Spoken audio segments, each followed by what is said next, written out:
Hello, hello, hello. Hello, hello, hello. Am I live? Am I being seen right now? Hello!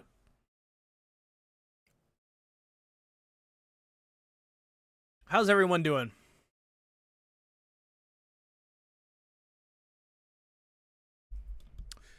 What's up, Animencer? What's going on? Obviously, from the title of the stream, we're doing tier lists. As I'm taking some sips of me coffee. Hello. What's going on? What's everybody doing? What's everybody up to?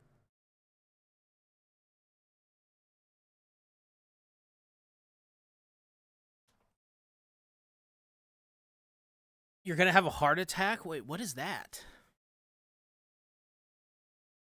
I'm Googling it.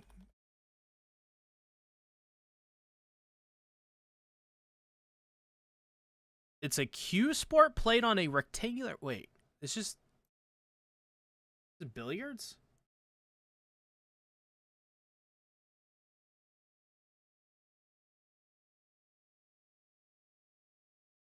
Doing the certain index again? A certain magical index, you could say? You know what's really funny about that is I did a video on certain magical index way back in the day. My friend at the time, he was like, yo, you got to check out a certain magical index. And I was like, okay. It's fine. So why is your top S tier waifu? How about this, Carp? You write a 75-page essay on why you think I like York, and I may read it. I may read it. I may. No promises, but I may.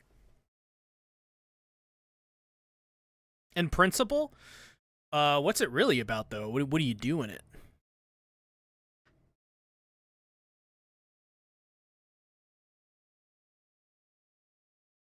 Also, okay, so we're doing tier lists. I just zoned out there. We're going to start a poll.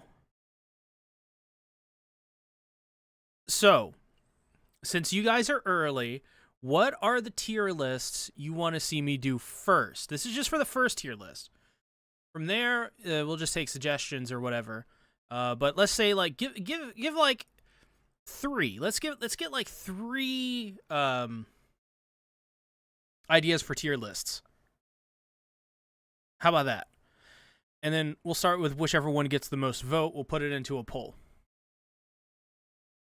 You pot balls, but you count points, and you always go 1 red, 1 color, and so on. Ah, okay. I have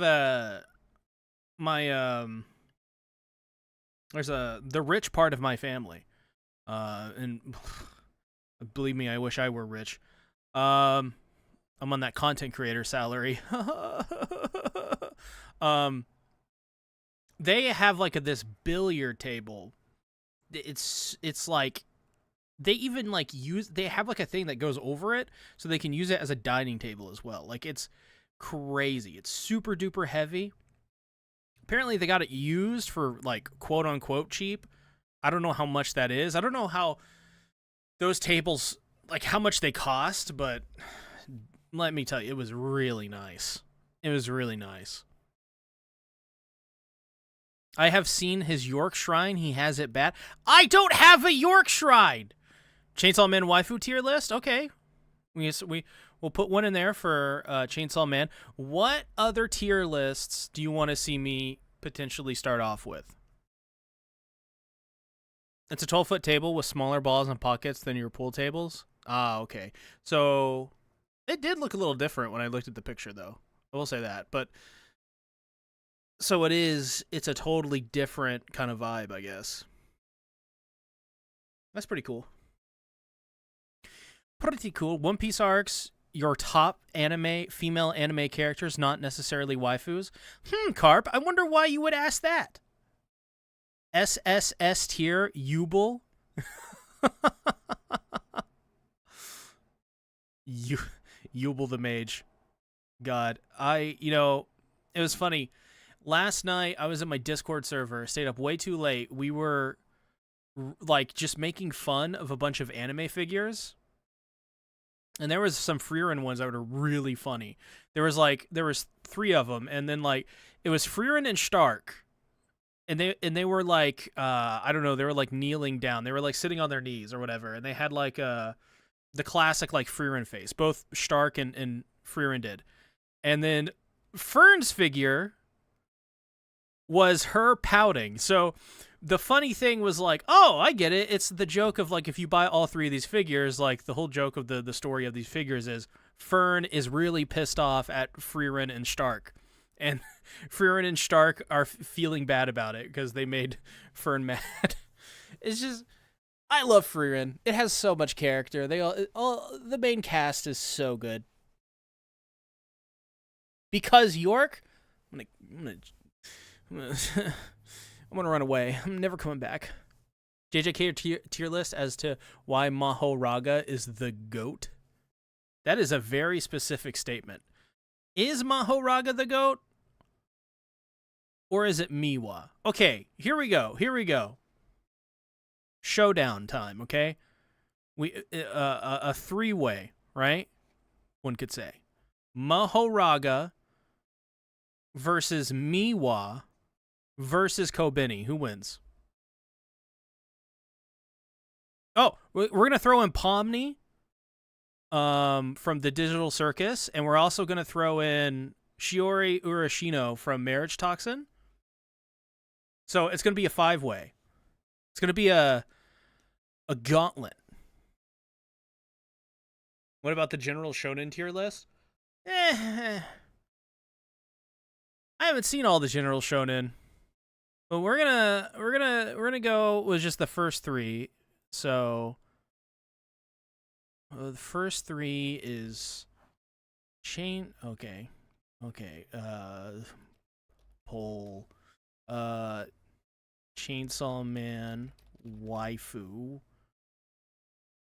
tier list. One Piece arcs. And then shonen anime tier list. I think that'd be good. And then once people start rolling in, you guys can vote, and then we'll end the poll, and then I have a feeling I know what you guys are gonna vote on. But we'll see. What did you miss? Nothing. Jokes aside, anime female characters are interesting because specifically shonen ones have bad reputation as characters. Oh yeah, it was only until like modern shonen did female characters in shonen start to feel more fleshed out. I mean, Chainsaw Man's female characters are probably the best. Like, I've not seen a cast of female characters in a shonen series as well represented as those women are. And the best part is like outside of like 2 of them, they're all horrible. And even then, they're compelling and they're all lovable in their own ways. They all feel like actual real people, which is the crazy part. One Piece is also good with female characters too, in my opinion. Though I think Oda is the exception. Like or maybe even an outlier you would call him, just because his story is so massive. That's what she said. But it's One Piece is much more. I mean, there isn't anything like you can really compare One Piece to at all. Outside of maybe like, God, I don't know. The Simpsons? Like, I'm trying to think of like super long running animated series. And there just aren't many. American Dad? Can we put in American Dad and Family Guy? Okay, who wins in the long running animated series? Family Guy, The Simpsons, or One Piece?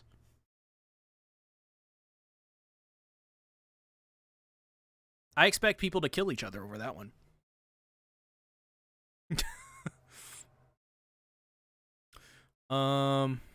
True modern shonen female depictions have been better written. Old school shonen anime do have their outliers, but they are outlier to the rule in old school battle. Yeah, that's true. Even South Park has some South Park. I just read your comment. I was about to say even South Park has good written female characters for shonen. Put in South Park as well though in that gauntlet.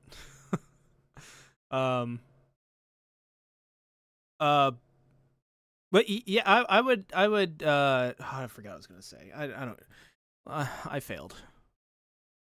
Mission failed. We'll get him next time. JJK wins above all animated series. Yes, the JJK women are amongst the best and most well written, of course. Definitely not being totally 100% serious here. Oh, Marriage Toxin. Marriage Toxin has like some of the best written female characters. It's crazy. What's up, Rosemarie Morgan? How you doing? Is that an Ace profile picture I see? What is that at the very least it looks like it's One Piece. Either way, very cool.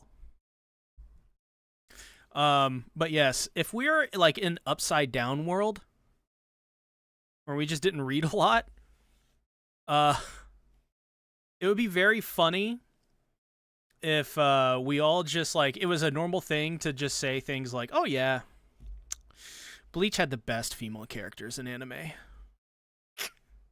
Like, I won't deny, I do like the female characters in Bleach. See, you can't stop talking. No, I can't. I can't stop talking about it. It's impossible. Like, you have no idea. You have no idea. I haven't been able to read it for like less than 24 hours, and I'm angry about it. I'm furious. I saw yesterday, because we were looking up anime figures in the Discord server. They have an anime figure. They have Marriage Toxin anime figures. They have two of them. One for Kimie Arashiyama, who you haven't seen in the anime yet. And let me tell you all, so good. She's amazing. And of course, Mei Kinosaki. And I'm not going to say anything, but let's just say, if I become a rich oil baron, and also these figures actually aren't that very high priced. They're like $30 or whatever. They're prize figures. I may buy both of them. I may. Now, priority first is to buy the manga, because you got to support the creators, right? And then we buy the figures. But you know it's bad. I really love a series when I buy the manga. I have like almost all of Chainsaw Man on manga. I have some dotted on volumes. I have like the first two volumes of Kagurabachi. I have I could just turn around and look. I don't know why I'm trying to think here. Oh, I have like all of the Fujimoto manga. I have everything he's ever done. I have a lot of Attack on Titan. I even have like the Attack on Titan spin-off series. I have 86. Not the manga, but the light novel. Oh god, what am I looking at right now that I'm looking at? What is this? I forget. I can't quite. What is that? I don't know what that is. I have something over there. Listen, I have a bunch of stuff. Recently, I actually ended up buying, was gifted. Oh, I know what I was just looking at. SAO. What is the reboot for SAO? The light novels they did that like were apparently better than the originals. Like my brother bought me those for Christmas like 3 or 4 years ago. I haven't read them yet. Not that big on SAO anymore. Though I do like SAO in terms of its potential. It just never lived up to it. It's a good introduction anime. I will stand by that. If you've like never seen anime before, like you literally do not know what anime is, it's fine. The first 12 episodes, mind you. Don't go past. Anyways, yes, I cannot stop talking about Marriage Toxin, and I will not stop. I love Bleach, but yeah, no, my girl Chad was done dirty. Chad's not a girl! And yes, Chad was done dirty. I can't think of characters in Bleach that weren't done dirty to some degree. Like, all the women were treated horribly. Rukia was like sidelined. Rukia should have been in like every chapter. Every freaking chapter, Rukia should have been in it. She should have been one of the main characters, but she wasn't. We talking waifus? It looks like it, yeah. Let me see. Let me check. Oh, wow. One Piece arc tier list only got 10%. Shonen anime tier list got 40%, and Chainsaw Man waifu tier list is at 50%. You guys really want to know my thoughts on smelly women. And I will give it to you. I will give you those thoughts. Oh, yeah, absolutely. Rukia cross Ichigo is the way. I mean, I do like the other girl as well. I forget her name. I always forget it. What's her name? Marianne. Oh, God, what? Mariachi. Oh, fuck. What's her name? Oh, it's the one he gets with the orange hair. Mimosa. What's her name? What the hell is that girl's name in Bleach? I am, like, blanking so hard. I had a horrible night's sleep last night, by the way. I went to bed at, like, 2:30 a.m. because I lost track of time. And then... you wouldn't believe it. I didn't get a lick of sleep. I mean, I slept for, like, 3 hours. But that's about it. My cat woke me up for most of it, and I was like, oh, well, I gotta play with my kitty. But I like how nobody is telling me this Bleach character name. I'm gonna search it up because this is embarrassing. Bleach female character with orange hair.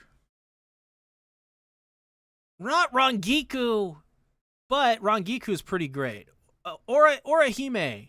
How did I not remember that? Orihime. I like Orihime. She's cool. But Rukia is the choice. Probably the right choice. I mean, I'm not even gonna lie. I think Bleach should have just been like 2 main characters. Should have been Ichigo and Rukia.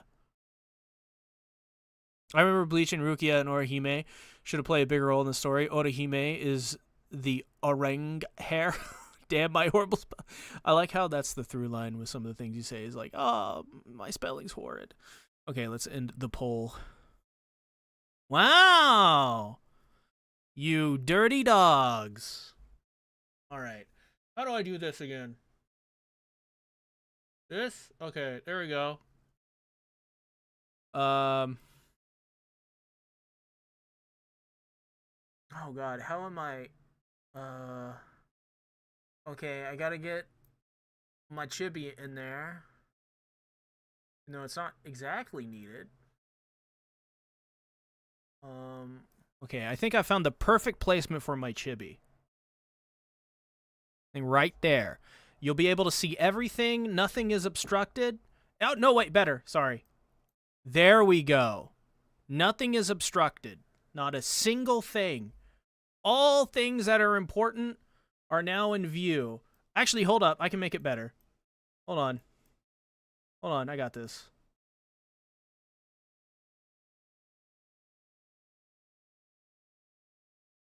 Now everything's perfect. All right, I'm kidding. I'm kidding. Oh god. Oh god, OBS, why are you doing this to me? Okay. Being very old here. Like my chibis are not very representative of how things should be. Fun fact, a lot of Rukia cross Ichigo stuff comes from the anime because the director had a crush. Oh. I mean, I get it. I get why people would have a crush on Orihime. First time? Hello, Mustafa. You know what's really cool is oh wait, we do Chainsaw Man? Chainsaw is it, I wonder if there's just one for waifu. Okay, there isn't. There's a lot of Spider-Mins. So far, I haven't seen any JJK, Chainsaw Man, and Dawn yet because of the toxic newcomers. Normally, I would love to watch these three anime, but forced to avoid it thanks to those toxic fans. Okay, I agree with you on JJK and Chainsaw Man. They're fucking annoying. Dawn's actually pretty good, actually. Dawn isn't really that bad. Oh, here we go. Chainsaw Man waifu. Okay, is this just from part 1? Okay, so we got like some part 2 and some of these are crazy. They even got Mom Mitaka in here? Mama Mitaka? Okay, let's open that one in a new tab.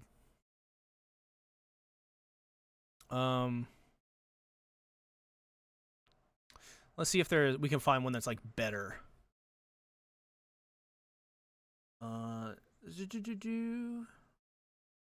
Wait, is this just the same one?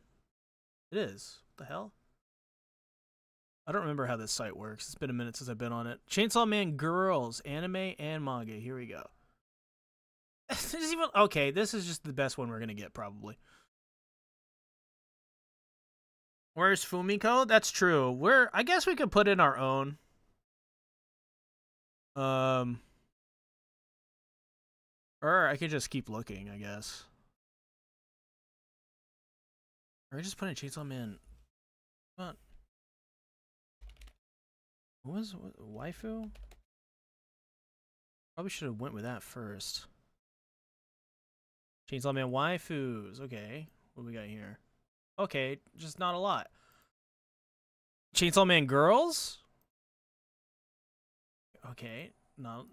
Oh god, finding this is gonna. Oh, best waifu until chapter 177. Okay.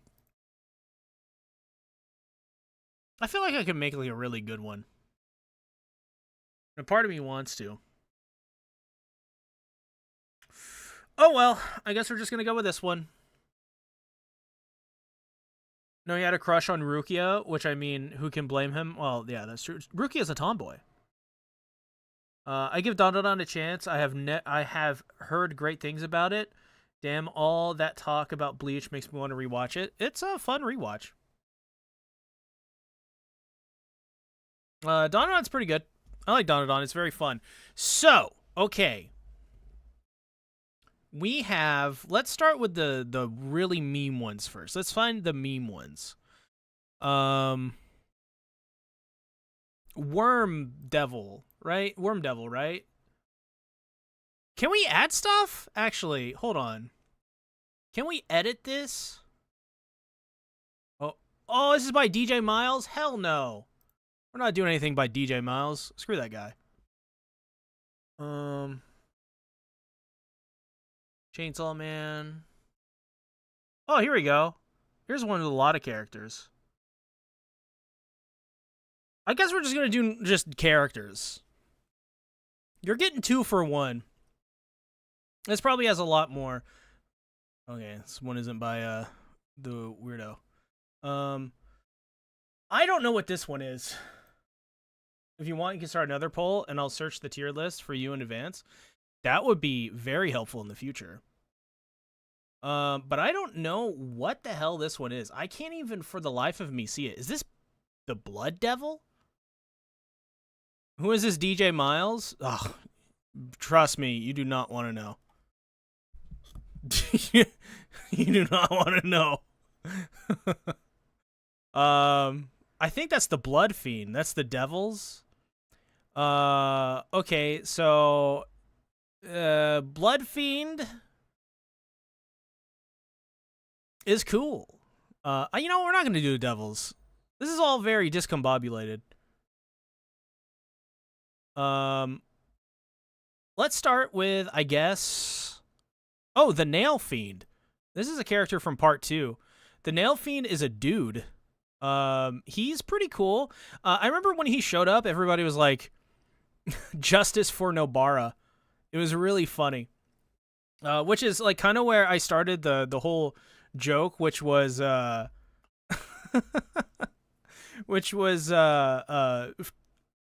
Akutami is actually secretly just Tatsuki Fujimoto. But the Nail Fiend's pretty cool. He didn't really do that much. He was just kind of there. I feel like this was just like a thing, like Fujimoto wanted to see some brains. Phrasing. So overall, I don't know. I'd give the Nail Fiend like a C tier. Like, not a bad character by any means, just not. It's just one of those characters Fujimoto put in and served their purpose and really nothing more. Let's see who else we got. God, they have the Zombie Devil and the Muscle Devil, Fire Devil. I don't know what some of these are because they're so hard to like figure out some of these. There's the Tomato Devil. There's that one guy from part 1. There's Kun. Where the fuck that is? I don't remember. Some of these I don't remember. Here's Typhoon. This is a big baby. Okay, you know what? I'm not gonna use this tier list. Where is that other one? Oh, Chainsaw Man Baddies tier list. Maybe that we'll have. Okay, this is good enough. This is mostly from part 1 and part 2, so we got this. I do not know. Okay, this first one is from part 2. She doesn't do anything. She just shows up and is gone the chapter she is introduced. Same with this one too. But I'd give it like a C tier. She kind of looks like oh god, Himiko Toga from MHA. This one as well kind of looks like an MHA character. Looks better than this one in my opinion. So there it is. Angel apparently is a baddie in this tier list. I wonder what would you guys rate Angel as a quote unquote baddie? I know what Bill would rate it. Bill would be like S tier.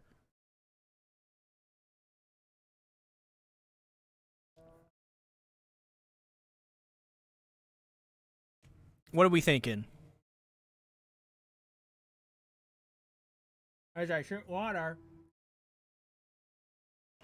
Water.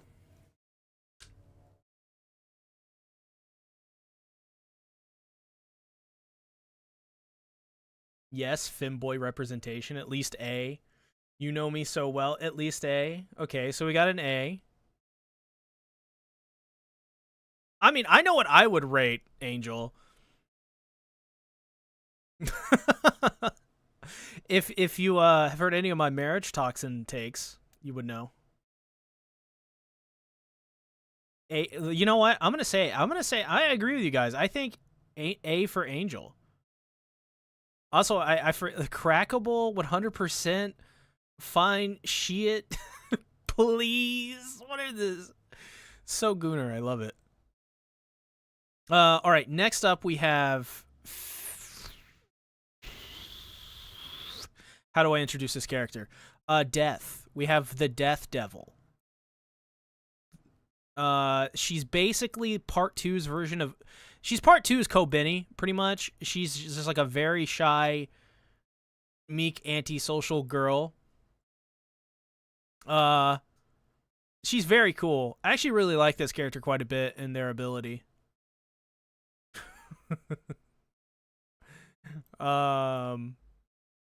Honestly, I will put her at A.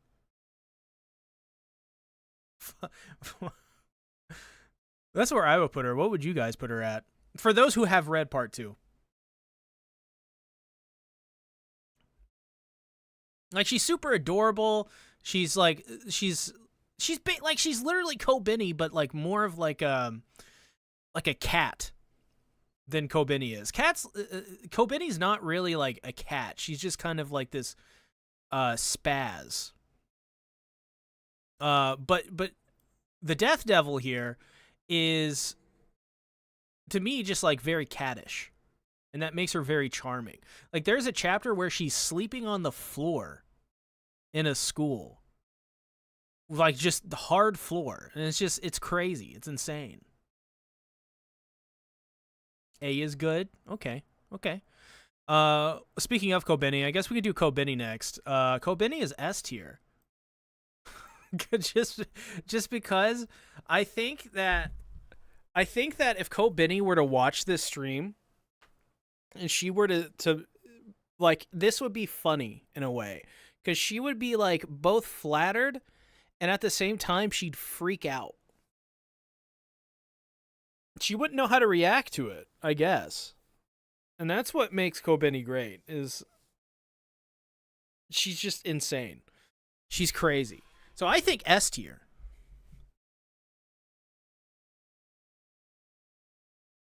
I'm seeing right now they have some really interesting ones in here. They have Sawatari. Usually people forget about Sawatari.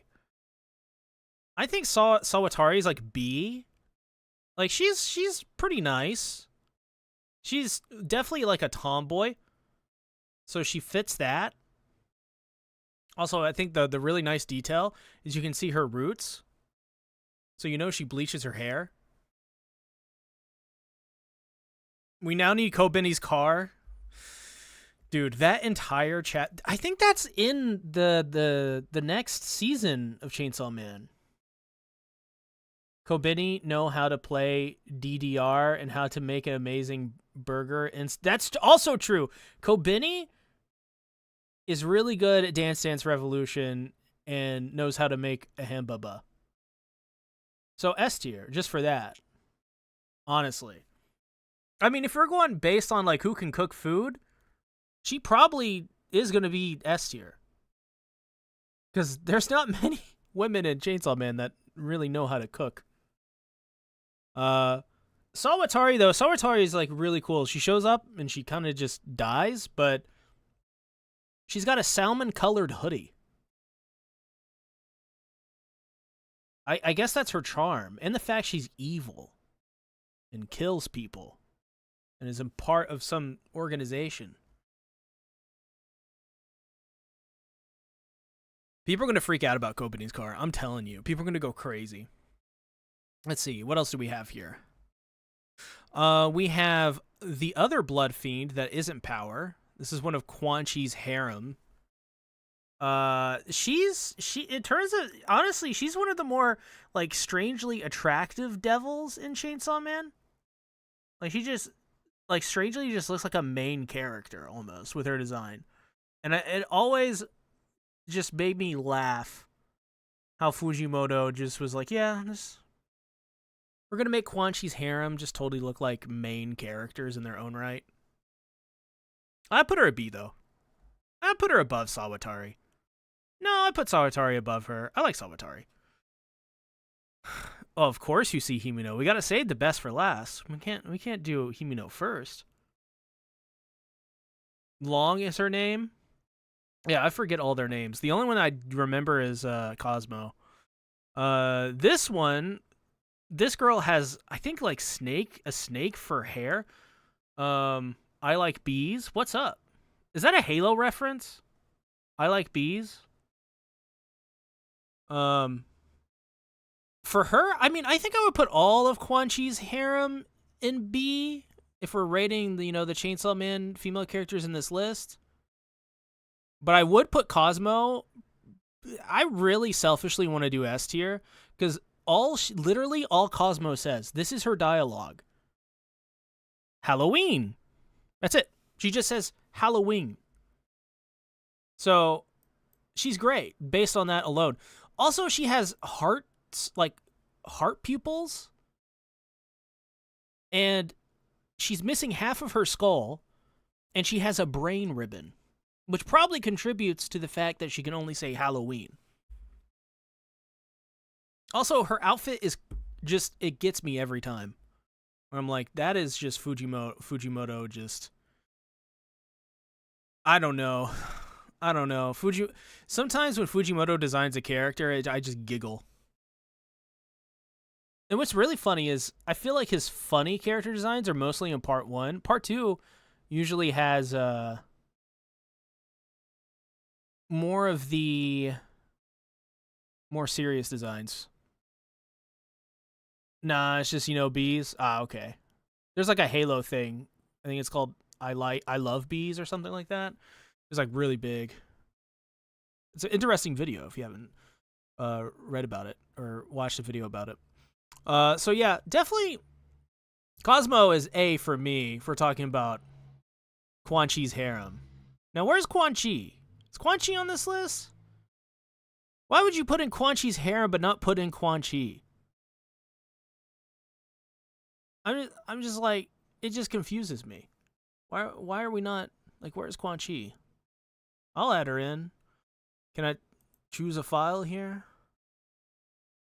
I have nothing on my hard drive that's like crazy or anything like that, so not like you guys will see anything crazy. We're gonna add in Quan Chi. We're gonna do it manually because we're cool. Hope this works. Okay, well, okay. This is good enough. Quan Chi's midsection. Quan Chi's S tier. Okay? Quan Chi absolutely is, if we're talking about baddies, total baddie. I mean, just probably above Kobeni easily. Oh, you're the number one baddie? Good to know. It's not Bill, her name's not Quaxley. It's Quan Chi. There's a difference. Bill over here thinks you pronounce Quan Chi's name as Quaxley. And I can't get over that. It doesn't make any sense. I like how we have Yoru on this list, but we don't have Asa. That's insane. That is absolutely insane. Quaxley. I can't get over that. All right, let's do Fumiko Mifune. This is Anna Mincer's favorite. If we're just talking strictly about attractiveness, easily one of the most attractive characters in Chainsaw Man. Potentially maybe the most attractive for some people. Anna Mincer. Actually, the duck Pokemon. I'm gonna, the thing with Fumiko is she freaks me out. She's just weird. And I feel like because of that, like, she falls pretty far. Like, she's a strange character. I know Anna Mincer's like, S tier, put Fumiko S tier, tippy top, above everyone. Make a new tier, call it Fumiko. Put her in that one, above everyone else. But yeah, for me personally, Fumiko's just creepy. Like, I don't know if I want to say anything about her for people who, aren't caught up to Chainsaw Man or whatever, but oh my god. One of the weirdest characters in the entire series. One of the most fascinating characters, too. Like, she's very weird and creepy and, like, kind of icky, but also at the same time, yeah, like, I'm not gonna lie. Like, how I said, like, we could do, like, I think it was yesterday, I said in a stream that we could do, like, a whole side story for Reze, like, have her own manga or whatever. I think you could do that for Fumiko as well. And I think it would be madly fascinating.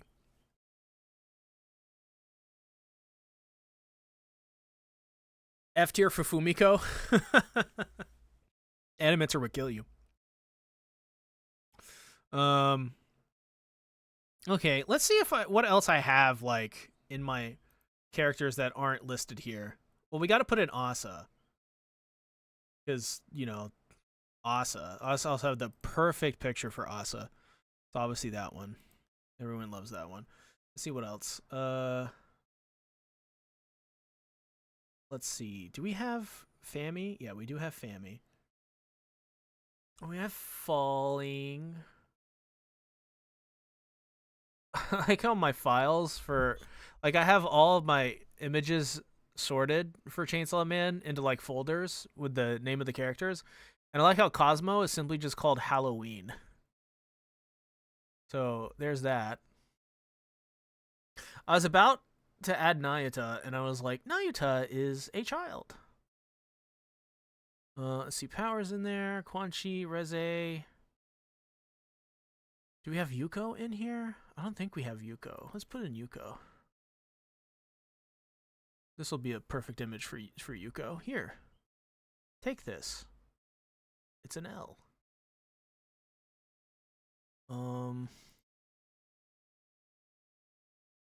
my god.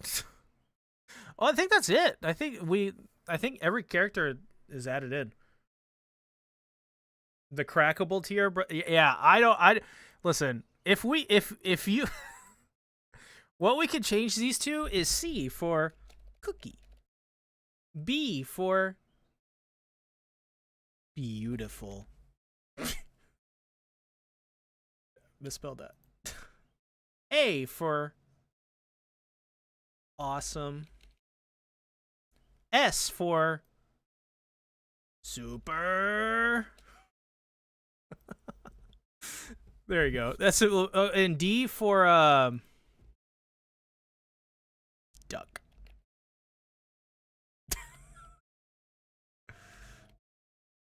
There we go. Is this better now? Is this more friendly? Less cringe? C for cookie. Asa for A. Well, speaking of, let's do Yuko, because Yuko's cool. I like Yuko. She's another Fujimoto tomboy. She's got short hair. I think she's got freckles and glasses. She has one of the craziest things that happens to her in part 2 of Chainsaw Man that still to this day just wows me. And it's kind of funny to go back and read the arc with Yuko in it, because it's like, it feels so detached from everything else in part 2 in some ways. And I think it's because it's just so early on. But I would say, Yuko's I don't know if she would be a baddie, but definitely to someone she would be, because it is a Fujimoto character. I mean, I put her like up there with Sawatari. I say she sits in the Sawatari kind of position as well. Like, she's only in the series for a short amount of time, but she has a much bigger impact than Sawatari. So I'm gonna put her at the top of B.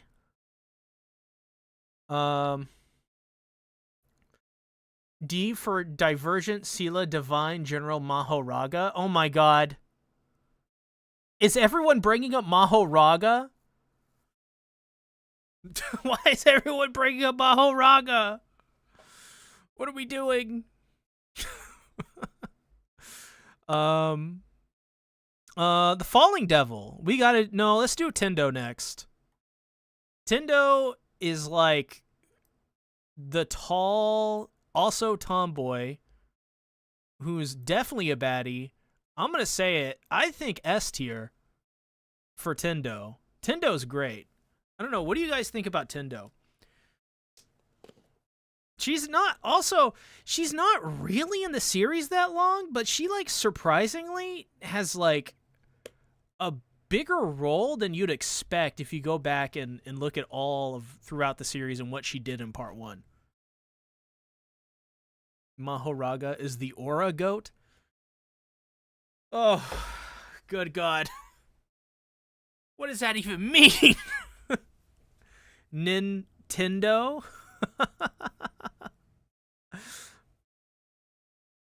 She does have a cool scar, though. I think that's what is great about Fujimoto, is Fujimoto's like, let's just scar up all these women.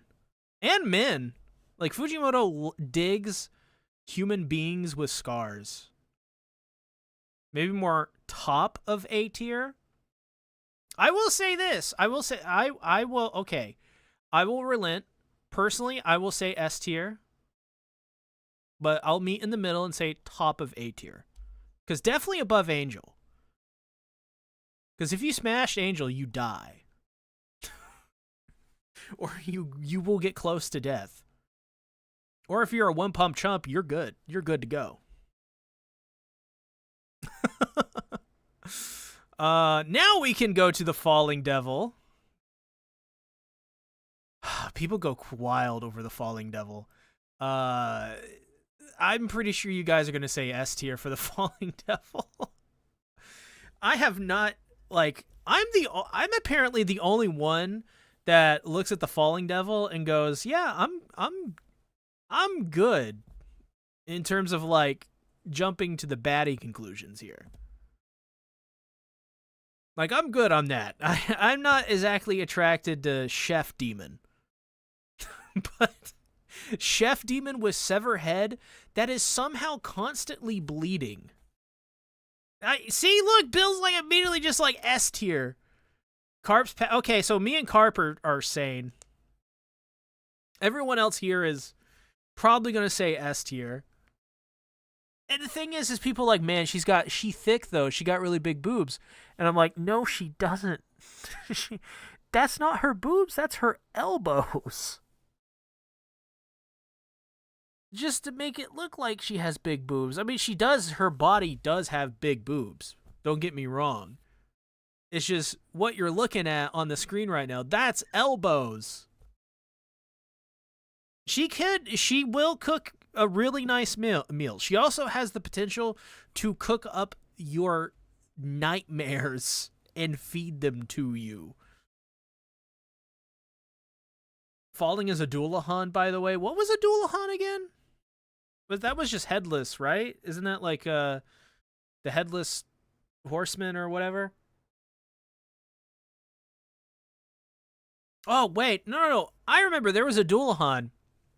I actually recommend you guys, you can't join my Discord server. I can fix that. I can remedy that one. Let's see here.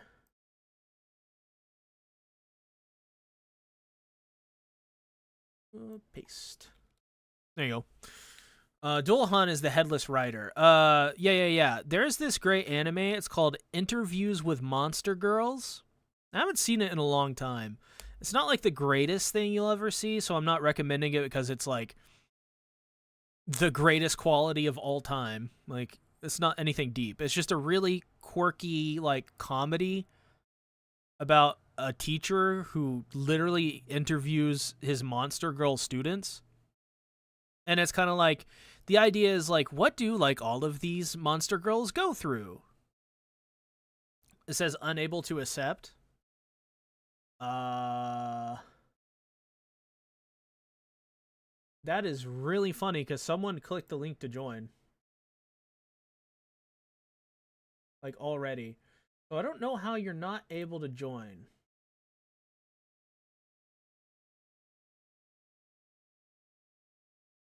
Unless you are like, I will. I think this is just the same link. I mean, try it again with that. I don't know. If it says unable to accept invite, that's and it works for other people, I am not sure why it is not working with you. I do not know. Because like someone literally clicked that link and joined already. So yeah. But yeah, so Falling Devil, definitely go check out Interviews with Monster Girls. Great stuff. Especially if you like concepts like the Falling Devil or like just the idea of Chainsaw Man devils and stuff. It's really cool. Just it's it's Monster Girls. It's fun. It's nice. There isn't any fan service, by the way. It's wholesome. It's very wholesome. Yeah, I don't know if it says you're unable to join. Like I don't know what's going on. The only thing that I can say is like maybe you like have an IP ban on Discord or something like that, and it's not letting you join servers. Maybe you join too many. Like I don't know how that works.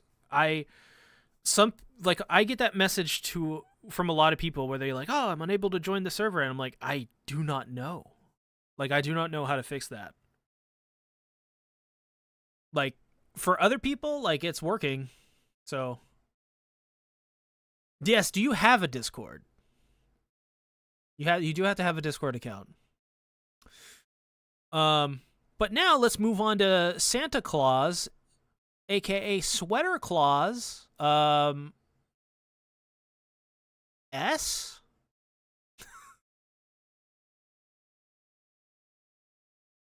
Yeah, I don't know. I don't know, Nate. That's crazy.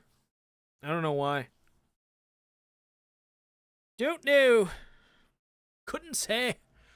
Me don't know.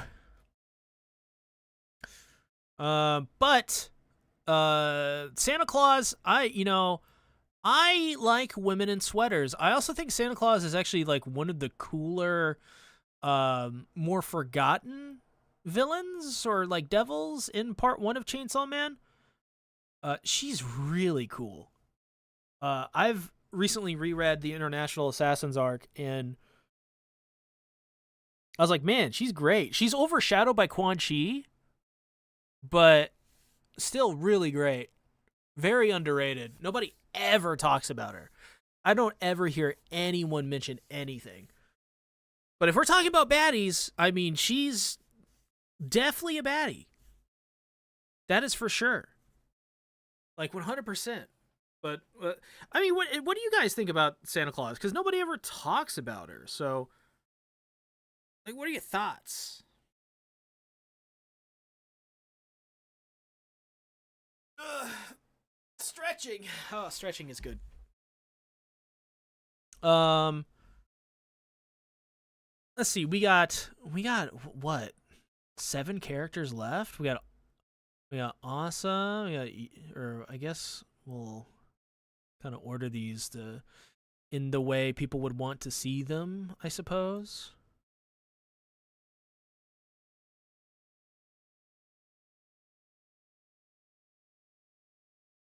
As for special, what?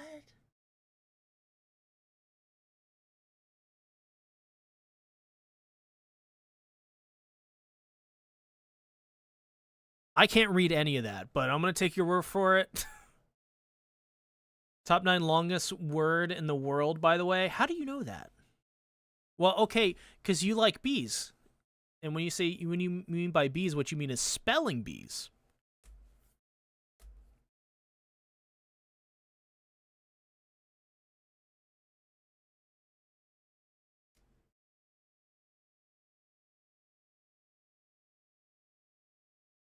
Um.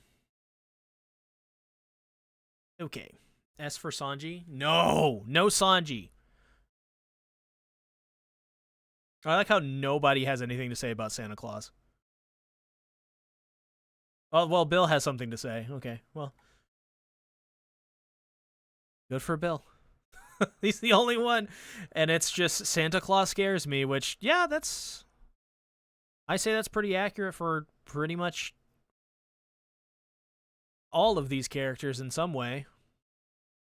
Have you noticed there is a terrifying aspect about each of these characters? I'm pretty sure, like either visually or in terms of their personality.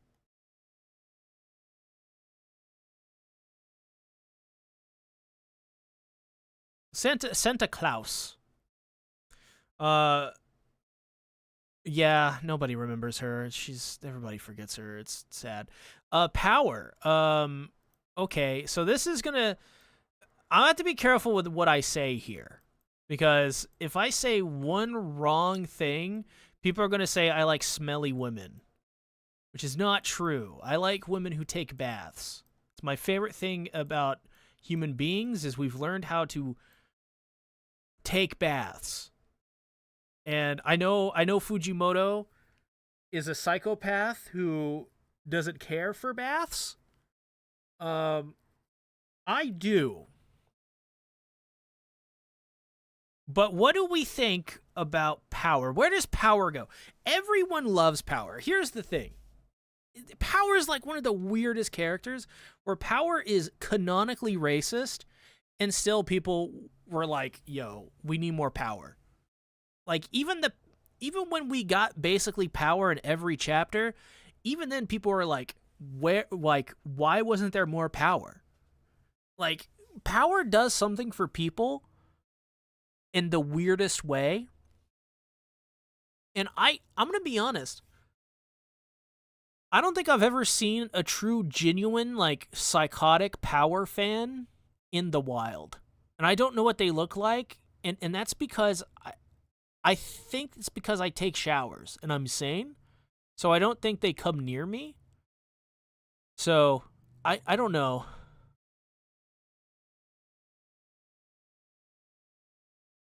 I don't know.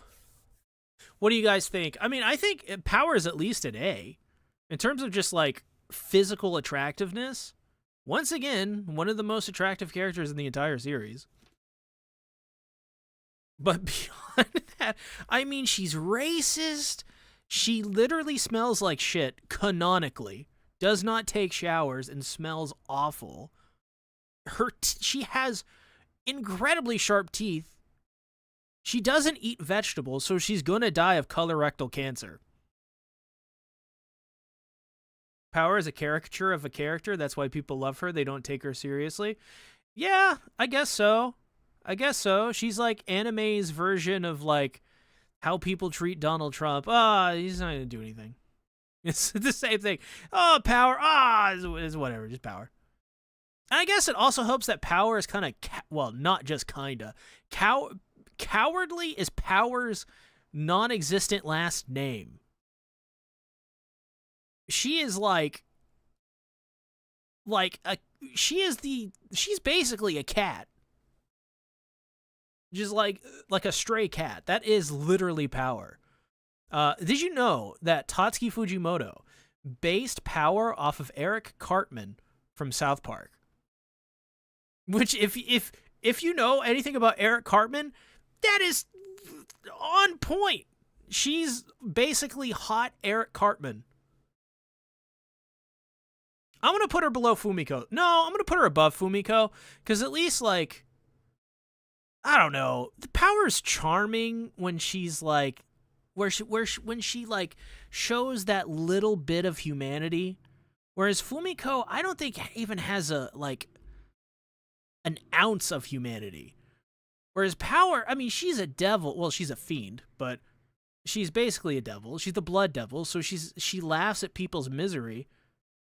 But, like, by the end of part 1, or at least I would say, like, the last couple of arcs of part 1, she starts to feel more human as a character and has some actually really genuinely endearing moments.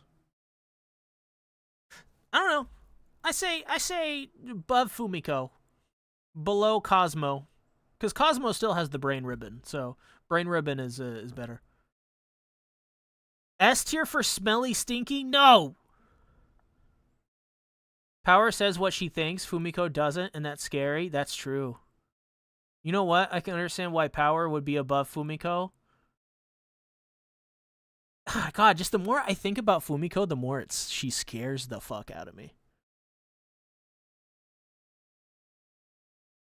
It's just, I don't trust it. The death, not the Death Devil. God, what the freak's her name? Fami. What are we doing with Fami here? Because in terms of just, if we're talking about baddie, once again, the part 2 characters are, like, great.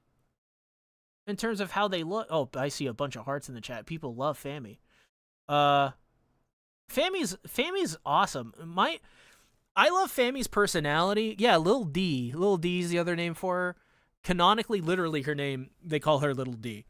I love her because she eats a lot. and she just eats spaghetti with her hands and just piles it into her mouth. And I love how she's like always, her head's always like tilted to the right in this weird, awkward way.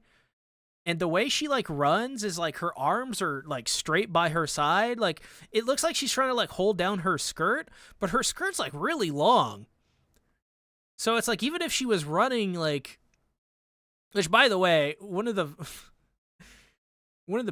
cool parts about Chainsaw Man in terms of the school outfit in part 2 is that it reminds me a lot of Evangelion, and I love that. A lot of things in part 2 of Chainsaw Man remind me of Evangelion. That is a side tangent. But I love Lil D. Everything about Lil D is great. I can't think of a thing about Lil D that makes me hate her in any way. And I genuinely mean that. There's like usually something for each of these characters that make me go, that's a big character flaw. Lil D's just kind of like absent-minded and she eats a lot. And she's awkward. She doesn't really know how to communicate normally. So she just kind of only speaks when she absolutely has anything to say, because otherwise she's probably just enjoying, like, she's no brain cells, head empty. That is Lil D. Because she loves being alive and loves being around humans. So she just loves to observe them and be around them and like kind of like people watch. She's really chill, I guess. And if we're just talking about looks, I mean, come on. Come on, y'all. S tier. I think Lil D's an S tier. What does the D stand for? You'll have to read part 2 of Chainsaw Man to find out. Because it does have a meaning. But I'm not going to spoil it. So yeah, Lil D, S for me. I love Lil D. There's like almost nothing. There may be like one small thing about Lil D that like kind of I don't like. But even then, it's still kind of cool. Just for like how crazy that little thing is.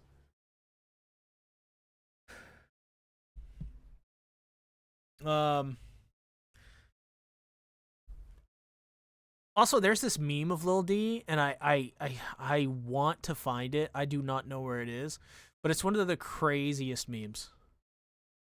I'll just say, like, the meme has, like, I don't know how to describe it without spoiling it, so I don't want to spoil it. But it's the one with the apple, if you've seen that one. It's fantastic. Himino. Now we get into, like, the ones everybody, like, knows about and loves. And adores. Himino is first up. S tier. Does anyone disagree with this? I would even like tippy top, right? Like Himino is at the tippy top of S tier as it stands. Like, am I wrong in saying that? Does anyone have like a differing opinion? I mean, Himino, listen, yeah, okay. She vomited in Denji's mouth. She kisses, like, literally everyone and sleeps with literally everyone. She has zero shame. Also, to be fair, Denji is and was at the time a minor. But, hear me out. She's hot.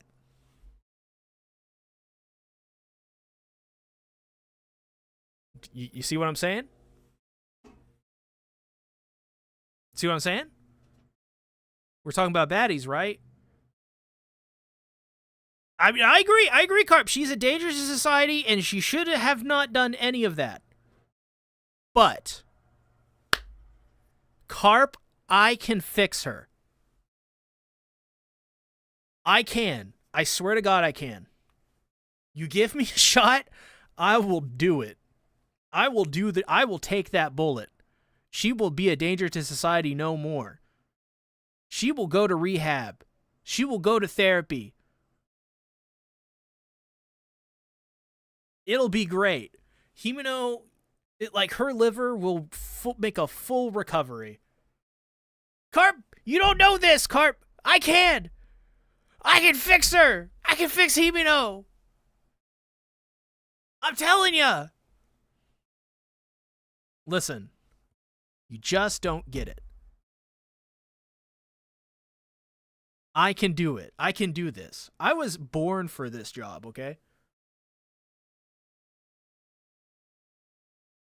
I like how everyone stopped just talking as soon as I went to Himeno. Everyone was just like, Himeno, whatever. They're probably waiting for me to talk about Reze, Makima, and Yoru.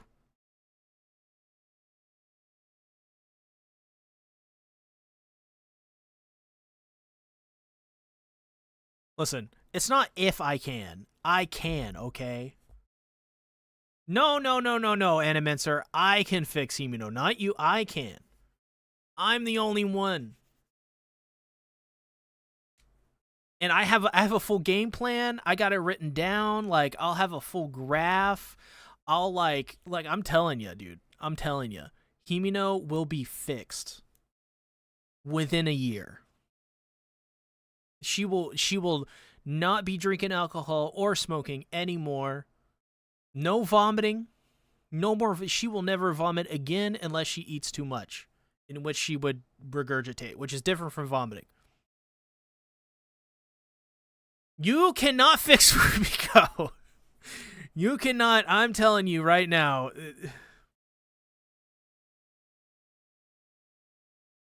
You can definitely not fix Fumiko. Fumiko is unfixable. That is a fact. That's a factoid right there. So yeah, I guess nobody objects to me putting Himeno at the very top of S tier. Good. I'm glad that we have no disagreements on that.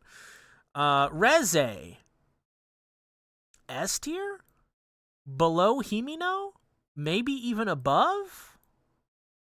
I mean, would anyone disagree with the fact that Reze is like at the very least right below Himeno? Tries to fix her, becomes just as bad as her. Listen, I can't drink alcohol, okay, Bill? I can't drink alcohol. I also don't drink alcohol anymore anyways, because when I drink alcohol, bad things happen. I am not good when it comes to alcohol. You get me drunk, I'm doing some crazy shit. And not like the crazy shit of like jumping off a building. I mean, you get me drunk, I'm sliding into DMs with very inappropriate DMs. For various different reasons too, not just the main ones you'd think of. Also just to be a mischievous like trickster. I run the gambit when I'm drunk in DMs. I do it all.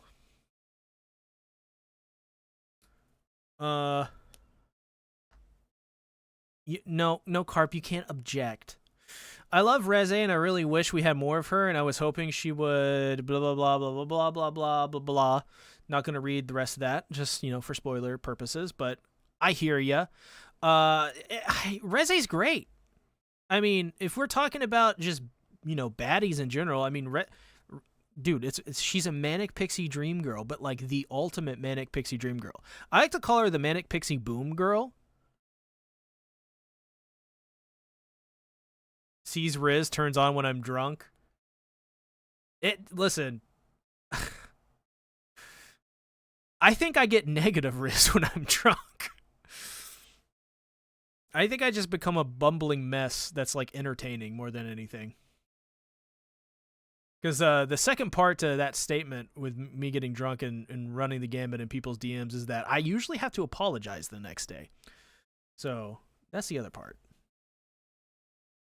I know you can't, but you will anyways to impress Himeno. Just like no, I'm not. No, Himeno would not. Okay, maybe Himeno would go into other people's DMs. That's true. That's fair. But she would do it in a not cool way. I would do it in a cool way. Cooler way. Listen, you guys are cornering me here, okay? Can we talk about Reze? Reze's great. Did you guys know that Reze's character design is based on a Russian bondage porn from like 2012? And I'm not lying. I'm not lying. That's what her character design is based off of. Her outfit. Everything else is unique, but that outfit is literally the same. And I've heard some people say that like that's preposterous, that's not true or whatever. But like I've not seen the the porno or whatever, but you can find it. Like you can find images of it. Like it's not like hard to find. It's crazy. It's wild. And totally something Fujimoto would do. Totally would be. But I mean, I don't know. Reze's really cool because as a character, she's a manic pixie dream girl who is the total, like, he flips that trope on its head and ends up making it almost like a commentary, not on the manic pixie dream girl trope, but of the idea of like using love to like heal a person, I guess is the best way to put it. It's really fascinating. I love Reze as a character. She's so freaking good.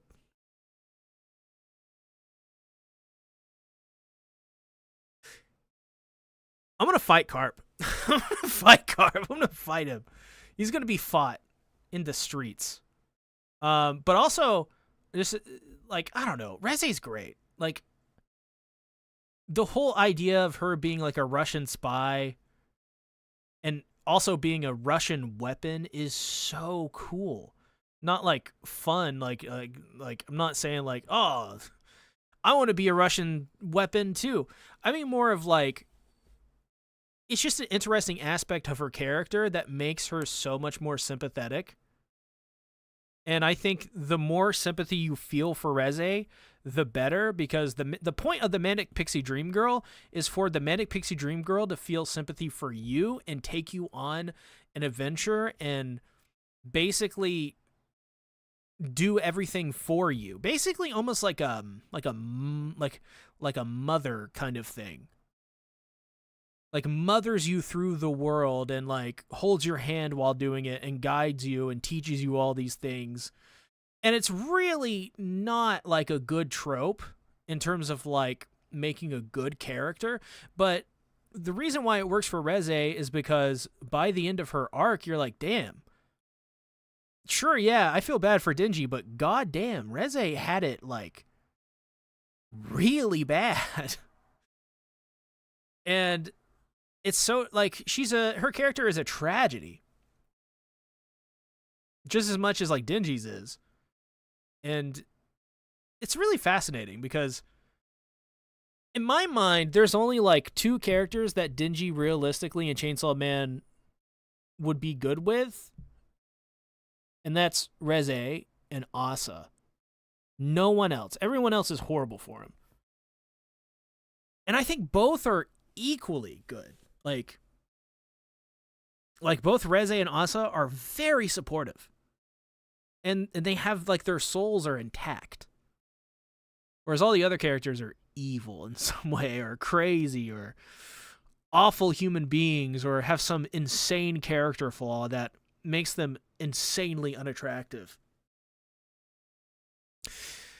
Case in point, Makima, who, honestly, I'm not that. I mean, I kind of meme on it in my Discord server. I'm not that big of a fan of Makima. Like, she's hot and all that, but she's kind of like Fumiko for me, where Fumiko is scary, and I'm kind of scared of Makima. Every character story in Chainsaw Man is a tragedy. That's also a good point. That's a good point, except for Power. Power is living her best life. Let's be real. we saw what power was like before she was captured. She was good. She was the only good one. And debatably, you know, I mean, yeah, it's pretty bad too, but still, it's power. Who cares? She's racist. Makima, though, you know, if we're just in terms of attractiveness, obviously she's probably the most attractive character. Hands down. I did order a figure of Makima, that is true. That's because Makima's character design is great. I would put her in S tier. You know, like, to me, it's like, I kind of go, like, I don't know. She's, like, below Reze for me, personally. I think for most people, it would be, like, the best one. Because, like, people consider Makima to be the best villain in Chainsaw Man. And I would probably agree. Just in terms of sheer complexity. Because Yoru in Chainsaw Man Part 2 is not... The concept of Yoru is very complex, whereas the character of Yoru herself is not. It's what Yoru represents that makes her like an all-time great villain. But I still think Makima edges her out just a tad bit to be the best villain. Plus, like, she's like, I don't know, Makima is just, she's iconic. Like, in 20 years, when Mappa finally finishes the anime, and everyone experiences Chainsaw Man for what it's worth, and a good amount of time passes, like, I think people are going to remember Makima more over Yoru, if that makes sense. I think a lot of people will remember Part 1 characters more than Part 2 characters, because Part 2 is bleak as fuck. And it's... Part 1 is kind of more fun in some ways. Part 2 is, yeesh. You need some hydroxyzine or some antidepressants of some kind after you watch Part 2 or read it. If you're not scared of Yo Girl, are you even living, my bro? Yeah, you right, S tier, you right. Yeah, you right, Fumiko S tier. Yeah, you right. Oh yeah, you right. No, I think I like Reze more than Makima. I think that's an easy one for me. I was really hoping Denji and Reze would get together, especially when she was running back to the cafe. Yeah, I did I mean, that's what was going to happen. I mean, at the end of the film, she was like, you know, I don't care if I'm a country mouse or a city mouse. I'm a Denji mouse. I pick Denji because Denji brings me the happiness I yearn for. So I'm going to take the risk and pursue what I want. And she paid for it, but at least at the whole point of that ending was like she did it. She broke free and she gained her freedom. Just so happens to turn out that Makima was there, which I don't know if you guys saw this, but there I don't know if it already came out, but there's a figure of Makima holding Reze's hand like at the end of the Reze film, which is diabolical. I can't believe they made that. They also have one of Makima basically doing the same thing to Power, but they're in nurse outfits, and that's diabolical in a different way. Because Power does not like Makima. That's my favorite thing about Power and Makima's dynamic, is Power is absolutely scared shitless by Makima, and Makima is just doesn't care. And it's like, we're gonna drain Power's blood. we're gonna drain her dry. And Power's like, please don't, Makima, please. I love it. It's kind of scary at the same time though, because Makima is very scary. Smelly time, Yoru Yoru absolutely smells bad. That's the one thing that I think we all agree upon. However, she is a MILF, though. There aren't many MILFs in Chainsaw Man. In fact, I think Yoru may be the only MILF. I'm trying to think. Are any of these characters MILFs?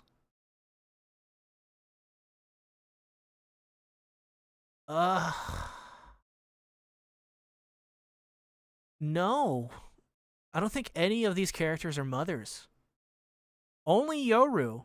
Yoru is the only motherly representation in this series. So many S tiers that it's an inverted... Well, you blame this on Fujimoto. This man knows how to make attractive characters. If we were doing the husbando, there'd be more S tiers in the husbando. Because that man absolutely loves his men in some ways more than his women. Mama Mitaka? Oh my god, yes. No. We gotta do Asa's mom. Do I have Mama Mitaka? Which is a crazy name to call her, by the way. What chapter does she show up in? It's like 1 or 2... 20-something? Let's see. I'm going to try to add her in here.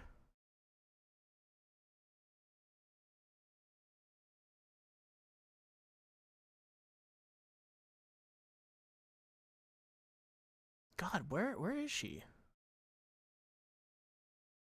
Oh, wait. I think I found it. Mama Mitaka, where are you? Man, I can't believe like Fujimoto was like, yeah, we're gonna make Asa's mom, and she's just gonna be what you think it is. She's gonna look exactly like how you think she would look, which is Asa as a MILF. What this will do? This is the manga panel. It's good enough. But Yoru, oh man, Yoru's great though. Does Santa Claus not have kids? That one, no. I don't think that one does. There's different Santa Clauses. I think, if I remember correctly. I'm being vague here on purpose, to be fair. What is her boner index? Mama Mitaka? F tier? She is very low on the boner index. People here don't know what the boner index is. It's a whole thing. But basically, Yoru is, like I say, like, she's right below Makima in terms of characters, like, just, like, the best villains in Chainsaw Man. She's right below Makima for me. She's a fantastic main villain. Fantastic main villain. I love the idea of war as a concept and how Fujimoto treats it. She's also the closest thing we have in Chainsaw Man to Donald Trump. She is literally Donald Trump. Literally, I'm like not even kidding.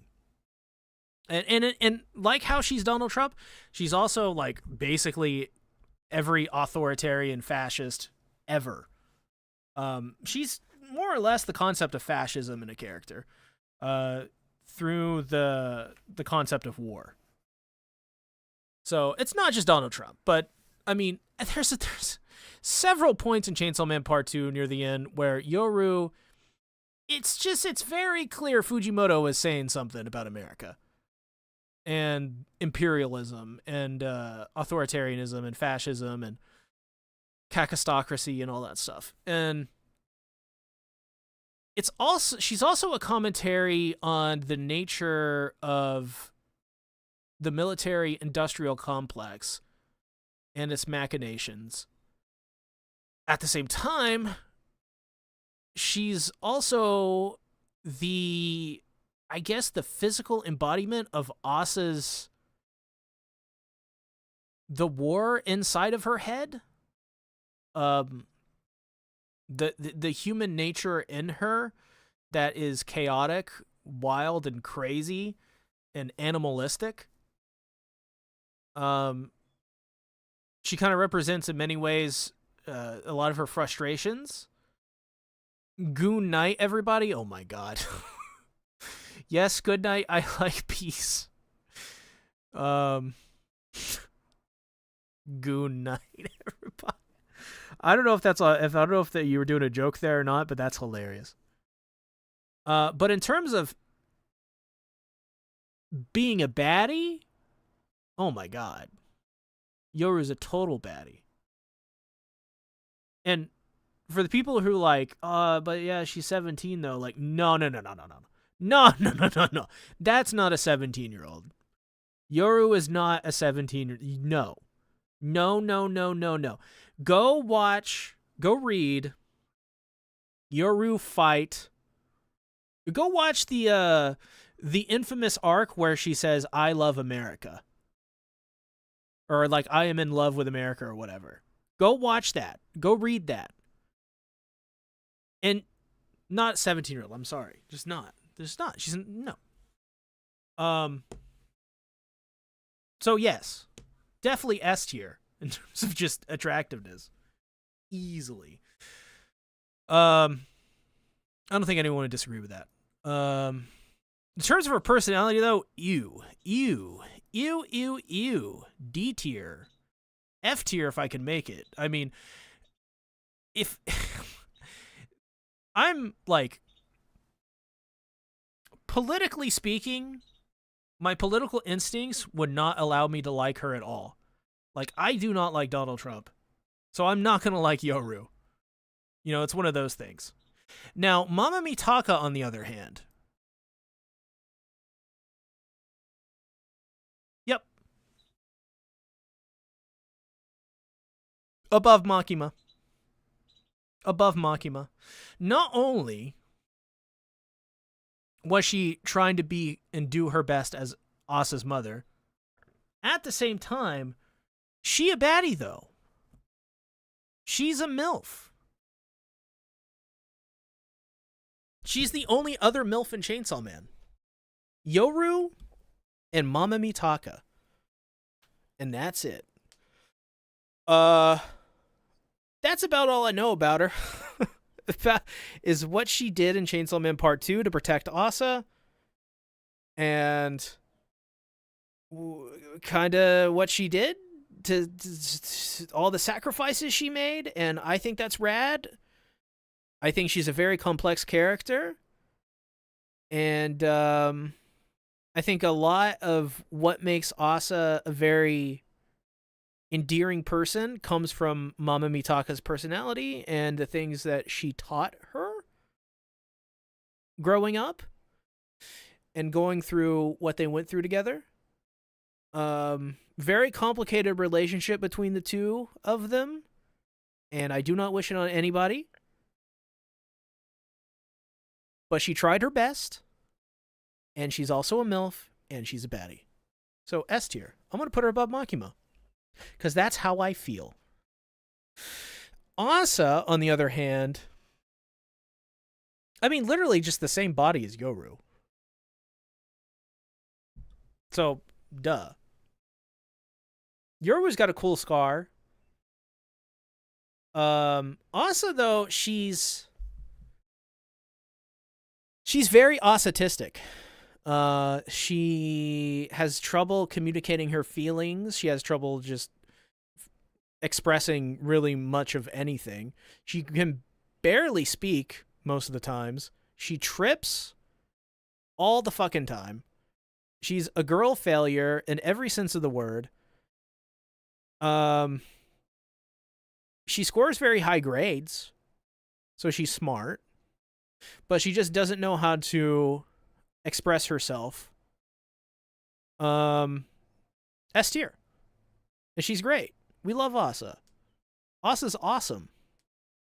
Who doesn't love Asa? Why there is imposter? What do you mean? Is there an imposter SeaTactics? Is that what you're saying? I don't know why anyone would try to imitate me.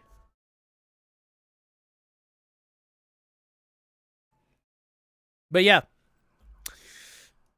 I think Asa probably right below Yoru, just because Yoru has the scars. And that's about the only difference. Yeah. Asa's great. I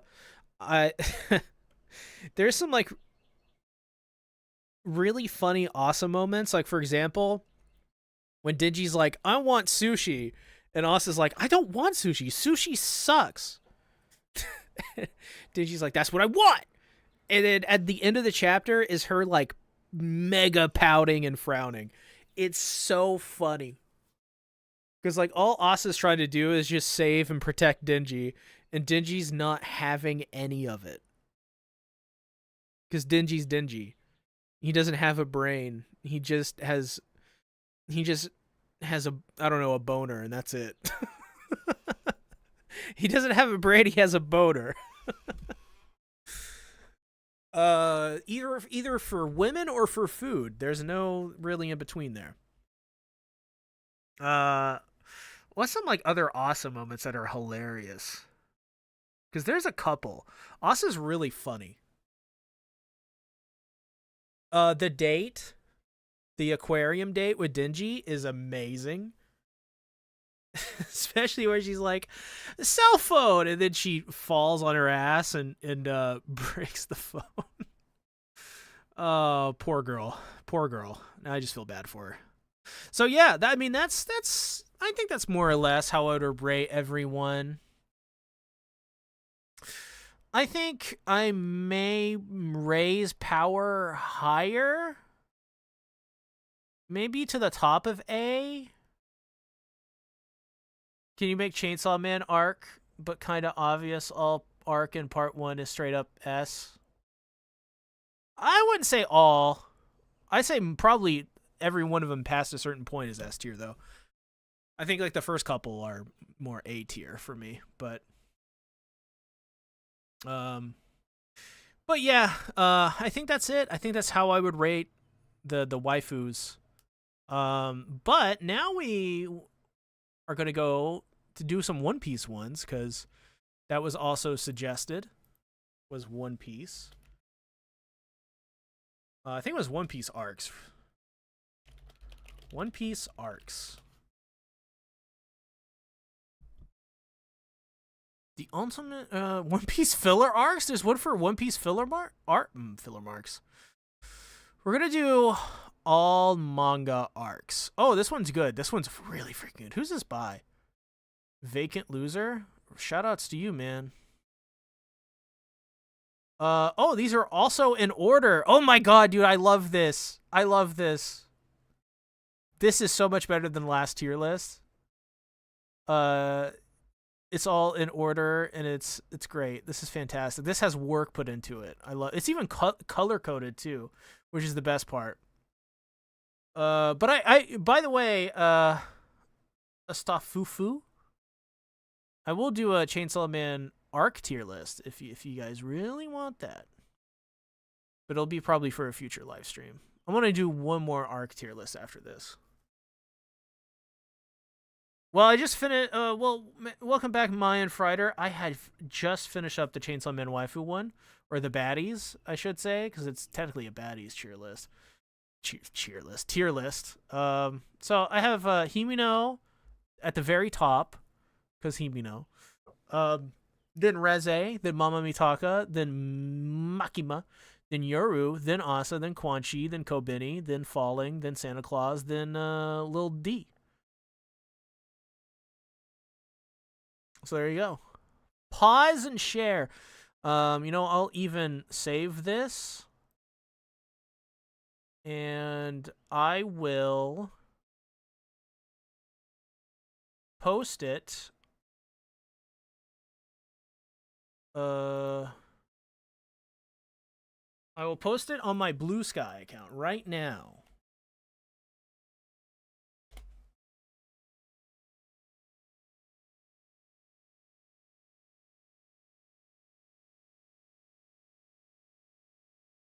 Okay, where did I save it?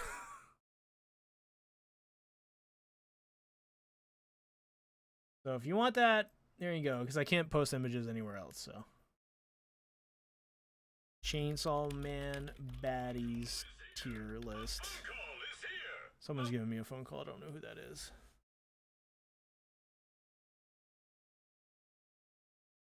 I posted it. Let me...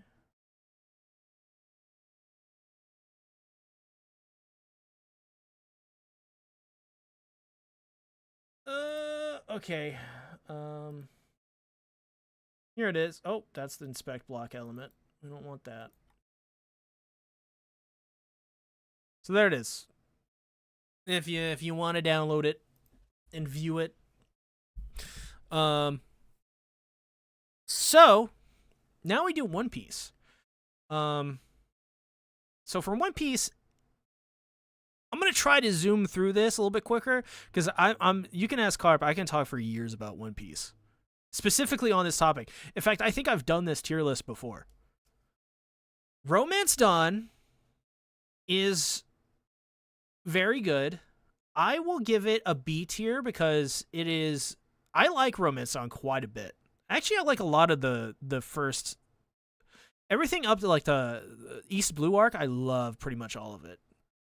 I'm surprised you put Makima on the highest tier. A lot of people hate her for grooming Denji, but they don't understand she's a devil and arguably the most well-written character in Chainsaw Man.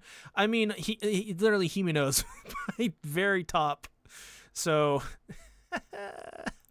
but Romance Dawn, I would go B tier. It's the first arc. It's very short. It's like 7 chapters or something like that. And I know as time goes on, it's even more important. But I give it a B tier. It's really good. I like Romance Dawn quite a bit. Same with Orange Town. I would put it in B tier. Syrup Village to me is a D tier. I don't like Syrup Village that much. I like Usopp, but Kaya and the Freddy Krueger guy, kind of not very memorable. Much better, done much better in the live action. Baratier, pretty fantastic. I think A tier for Baratier. Very good. I love Baratier.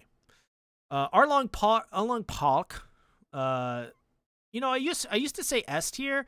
I think top of A tier for me, because there's so many like great arcs as we go on in One Piece. I don't want to put everything front load everything with S tier just because I personally really enjoy it. Logetown, very short. I would probably say top of B tier along with Reverse Mountain. And then Whiskey Peak would be... Whiskey Peak's very fun, though. But I'll say C tier.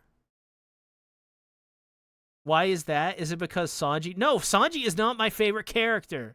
But Sanji's backstory and his introduction in Baratier is objectively fantastic. It is also objectively true that his character just goes on the decline from then on out. And he basically becomes a simp. And I hate him. He's the worst. Live action Sanji, on the other hand, I would marry him. Little Garden's freaking awesome. I love Little Garden. I think it's really good in the live action as well. I'm going to tippy top of B on that one. Drum Island. Oh my god, Drum Island is great. I would probably put that above Arlong Park, especially after watching it in the live action. That's the introduction of Chopper and the Hero Luck flashback. Oh my god.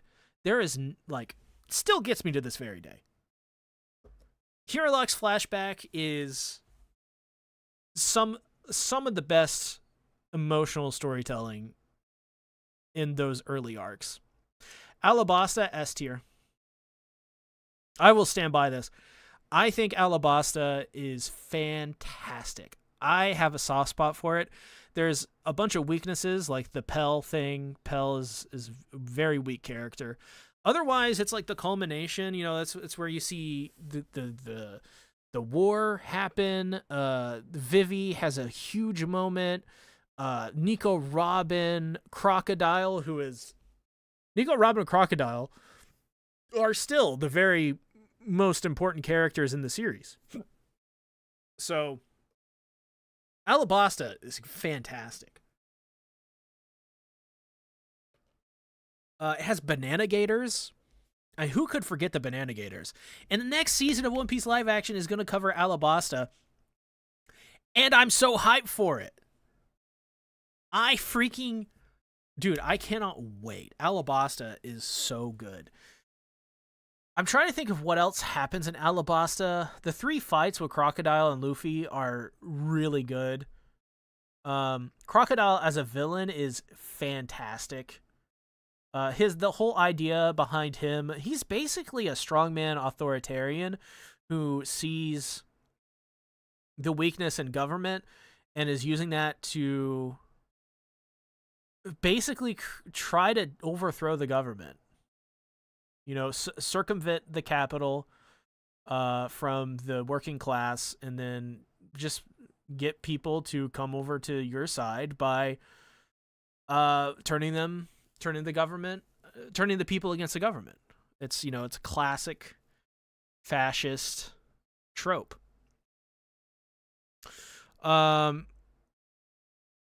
Jaya. I'm trying to remember what happens in Jaya. For some reason I can't remember, but I think I put it above Baratier, if I remember correctly. That's like where I would put it. Skypiea, I like Skypiea quite a bit. I'd say bottom of A tier for me on that one.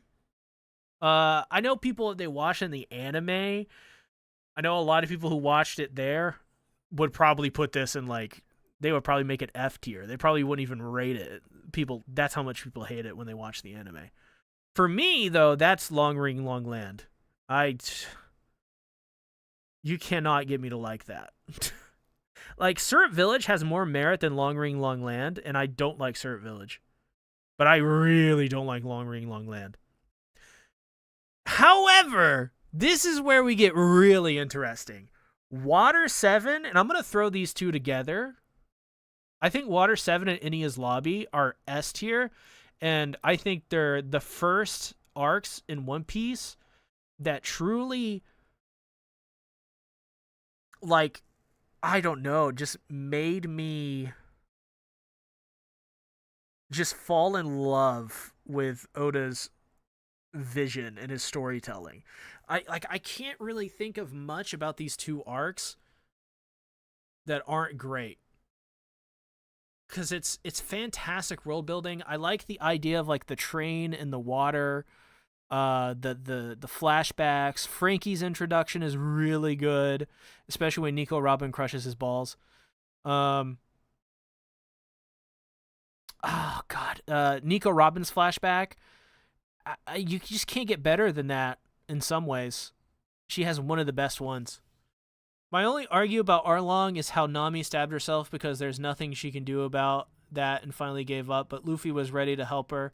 He doesn't fully... Yes, I totally forgot to mention that. The Nami stabbing herself in the arm because she's frustrated and just doesn't know what else to do. She's done everything she could, and she's at the end of her wits. And it's a very vulnerable moment, and I think that was the moment that kind of solidified Nami is one of the best characters in the series. And since then, everyone loves Nami. Men, women, dogs, lizards, we all love Nami. Yeah, and the significance of the tattoo as more of a brand of ownership than anything. I mean, oh god, it's just so good. It's so good. Oda, man, let me tell you, Oda is one of the best. But as for Water 7 and Enia's Lobby, you just can't, in some ways, you just can't get better than that. In some ways, I don't think Oda has topped it. I mean, obviously there are, I think, better arcs than these two that are overall more rounded, but I think there are some aspects that are just so unique to these two arcs that I think the Nico Robin flashback, for one, and just, I don't know. It's a very nostalgic time for One Piece during that time. So I don't know. I love Water 7 and I love Eniya's Lobby. They're so good. Also, this doesn't have post Eniya's Lobby, so I guess if we're throwing post Eniya's Lobby in there, it just strengthens the overall thing. Thriller Bark, pretty good. I love Thriller Bark. Thriller Bark is one of my favorites for its aesthetic, really. I think I'd put it like above Baradier if I'm being fair. I love the anime version. I love the manga version. I love the colored manga version. Thriller Bark's cool because it's Brooks' introduction. You have Perona's introduction. Oh, who doesn't love Perona? Perona's great. And the Perona Usopp fight is definitely like one of the best moments of that arc. And there are definitely some weak moments too that I think kind of bring it down. I think like that big fight with the big demon guy who is like he has something to do with a soul, or he took a soul or something like that. I can't remember. That's, that is what it is, and some people are still calling me. Probably gonna have to leave after this. I'm done with this arc tier list a little bit earlier than I anticipated. Well, yeah, I'd put Thriller Bark like above Baradier. I think people would disagree with me on that. I think people would probably vote it lower, but I love the aesthetic of Thriller Bark. It's very good. Very, very good in my opinion. Also, I watched it in One Pace. The One Pace version of Thriller Bark is fantastic. So Bodhi Archipelago. I always forget what's in this one. What the fuck happens in Subodhi Archipelago again? Is that... Oh god. let me get... Let me search this up again. What happens in Subodhi Archipelago? Okay, so this is the introduction of Bonnie. This has the introduction of Law. Captain Kidd.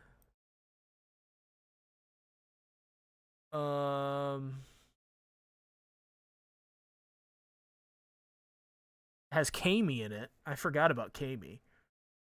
Fucking, this is one of the craziest names for a character.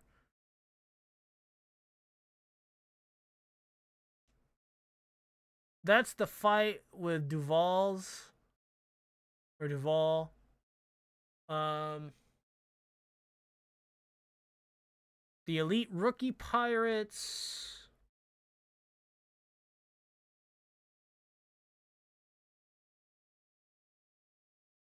Yeah, so Kizaru's in this one, along with oh god, what's his face? Bonnie's dad. Forget his name. Which at the time he was called something different. He was called like Terminator 2 or something. I don't remember what he was called. So good. Subodhi Archipelago, I would probably say like right below Eniya's Lobby for me.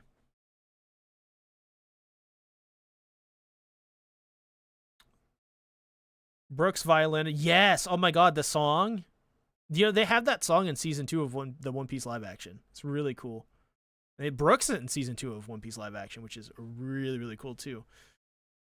With someone who is struggling to watch One Piece thanks to a really bad dub, should I rewatch it? Trust me, the first dub was that bad for me. I would search up One Pace. Like One Pace. Watch it through One Pace. If you're gonna watch it with One Pace, because it cuts out all the filler. It's a fan project. Watch One Pace. Pro tip from me: watch One Pace. Longland should be S tier just for Afro. Bill, why do you like the bad arcs? I don't get this. Subodhi arc is the first time Luffy realized he was too weak and can't save his friends. He actually believed his friends die when... Yes, it has the vanishing moment, too, where everyone gets teleported. they did a remake of that like last year or the year before. I made a video on it on this channel. I was impressed by the first episode. And then like slowly over time, it was just like clearly kind of like a filler thing. It looked worse than the original, and they called it like a remaster. I'm like, this is not a remaster, my friends. This is a demaster. It just wasn't as good as the One Piece version. I handle filler. Really bad dub is something that I can't handle. Yeah, just watch the Japanese dub, or I think Carp may, because he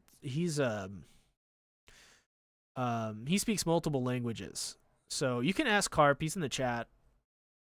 Maybe he can tell you all about like the best ways to watch One Piece if you're having trouble. Carp is one of the most knowledgeable people on One Piece on this planet. Like hands down. There's like only like if there's like a group of like people that you could say that, like he's in like the 100 people on this planet that know stuff about One Piece, that know the most about it. I'm not even kidding. Legitimately, super fan, like super duper super fan. Consumes One Piece. He is One Piece. He is Luffy. He is Monkey D. Luffy. He's gonna be King of the Pirates. Amazon Lily, I freaking love Amazon Lily. That's the introduction of Boa. There's that crazy scene in Amazon Lily where Luffy shows up and he's completely naked, and all the girls are like, "What's that between his legs?" That joke is funny. Boa's introduction is insanity. She kicks a cat, points at a dude, bends completely backwards, and snaps her own spine in half, then falls in love with Luffy. It's just insane. I love Amazon Lily. It's one of my favorite arcs. Also like the fact it's just like an island full of women and Luffy's there, and it plays up on that trope of like one man, but like surrounded by a bunch of women who want him for obvious reasons. Starved, thirsty women. Honestly, in terms of personally enjoying it, I would put it like probably below Alabasta, but top of A. It's really fun. I think there's a couple of moments that I'm forgetting exactly what happens, but Amazon Lily really expands upon the world of One Piece by, having Boa introduced. You talk about the 4Kids dub? Oh yeah, we're way past the 4Kids dub. The new they redubbed it in English. The new English dub is like like people have issues with the new English dub for One Piece, but like it's like it like the like 4Kids dub makes the new dub look like Shakespeare. That's how bad the 4Kids dub was. So we're way past that. It's 2 a.m. in my country. I should probably sleep. You probably should. These streams will be available later, so get some rest. Impel Down. I don't like I think the coolest thing about Impel Down, and it's rated really highly from me. I would probably put it either below or above Drum Island for me. I'll say below. But it does this really cool thing where Luffy frees a bunch of criminals. And it's one of the most fascinating moments in the series that makes Luffy so complex. Like, basically, Impel Down is a prison.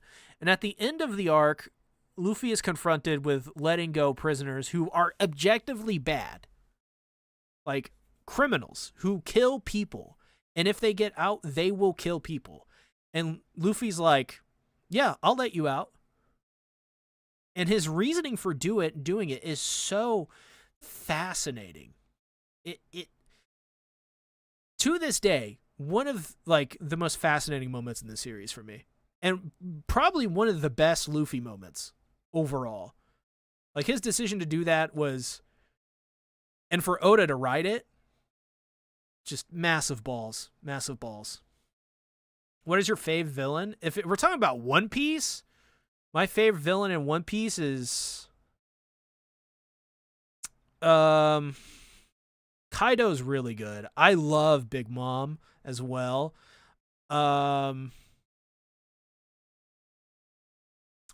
I think who's the guy who kills Ace?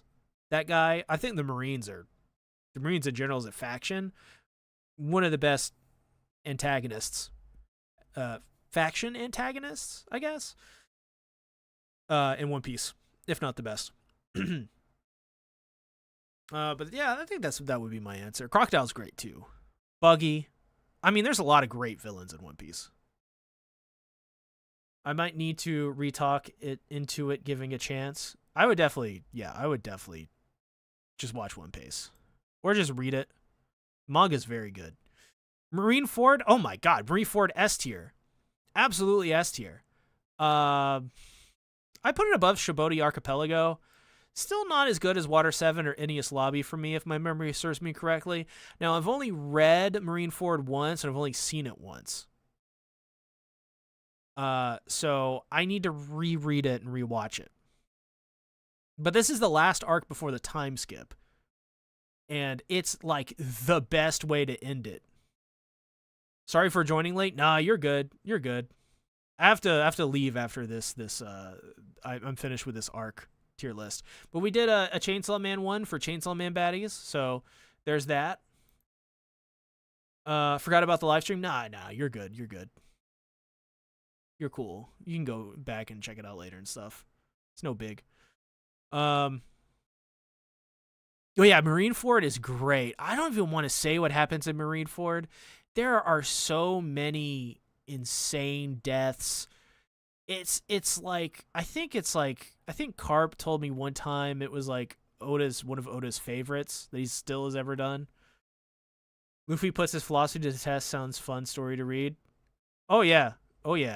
Impel Down is absolutely just that. It will make you think forever on Luffy's character.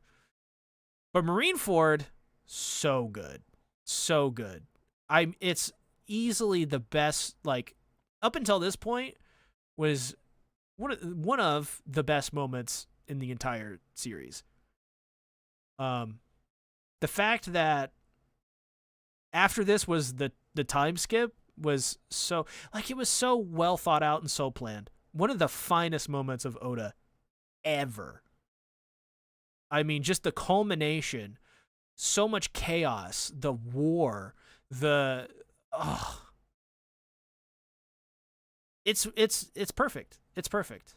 Still, I put Water 7 and Enies Lobby above it. That's just me. No people would disagree. Return to Shibodi. It's also fuck, dude. This is also another S tier. Like, he comes back with post time skip. Everybody has a different look about him, and we're reuniting the Straw Hats. I think Shibodi and Return to Shibodi are equal. I don't like. They're just great. Such a great arc to come back on. I'll put it above Shibodi Archipelago just because of the novelty of reuniting the Straw Hats and seeing what all the characters look like after they've aged up a couple of years. Because their new character designs, in my opinion, post time skip are really good. Almost all of them are fantastic. And I know they change with every arc and all that stuff, but man, post time skip is so good. One Piece is the best anime out there. One of the best. It's so good. Fishman Island.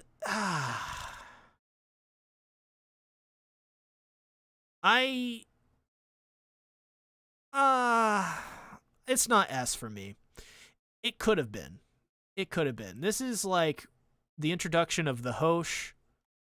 It's got a lot of cringe Sanji moments, but it also has a very deeply political commentary in it that I can't remember for the life of me all the details of it. But I remember a couple of weeks ago, or maybe a couple months ago, people were like, oh, One Piece is not, some fucking Twitch streamer was like, One Piece is not political. And a bunch of people were like, no, One Piece is literally political. What are you guys talking about? You guys are idiots. Like, One Piece is a very political story. And Fishman Island is one of those examples of the entire arc is like a commentary on something highly political. I mean, literally, the story is about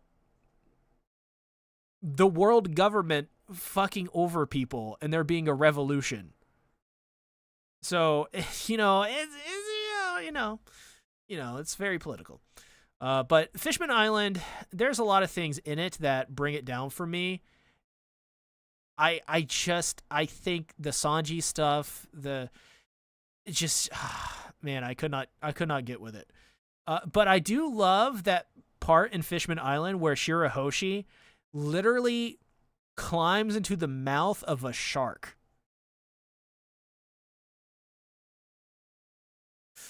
I want C to like something, add obvious political undertones. What? I would watch it every hour from night to day and day to night. Dude, I'm like that all the time with One Piece. When before season 2 of One Piece came out, the anime, for I should say the Elbaf arc, I was jonesing for a fix. I was going crazy. Like, we need new One Piece anime. And I'm reading the manga while it's happening, but like, we watch the anime in my Discord server every Sunday, and I fucking love One Piece. Love watching One Piece.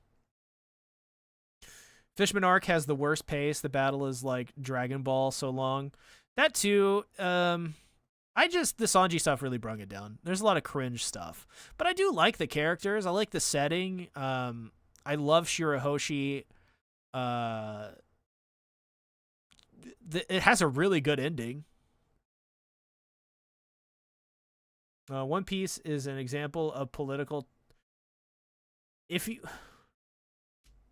Oh, I read that. Okay, if you want C to like something, add obvious political undertones. Yeah, that's true. I love a deep story.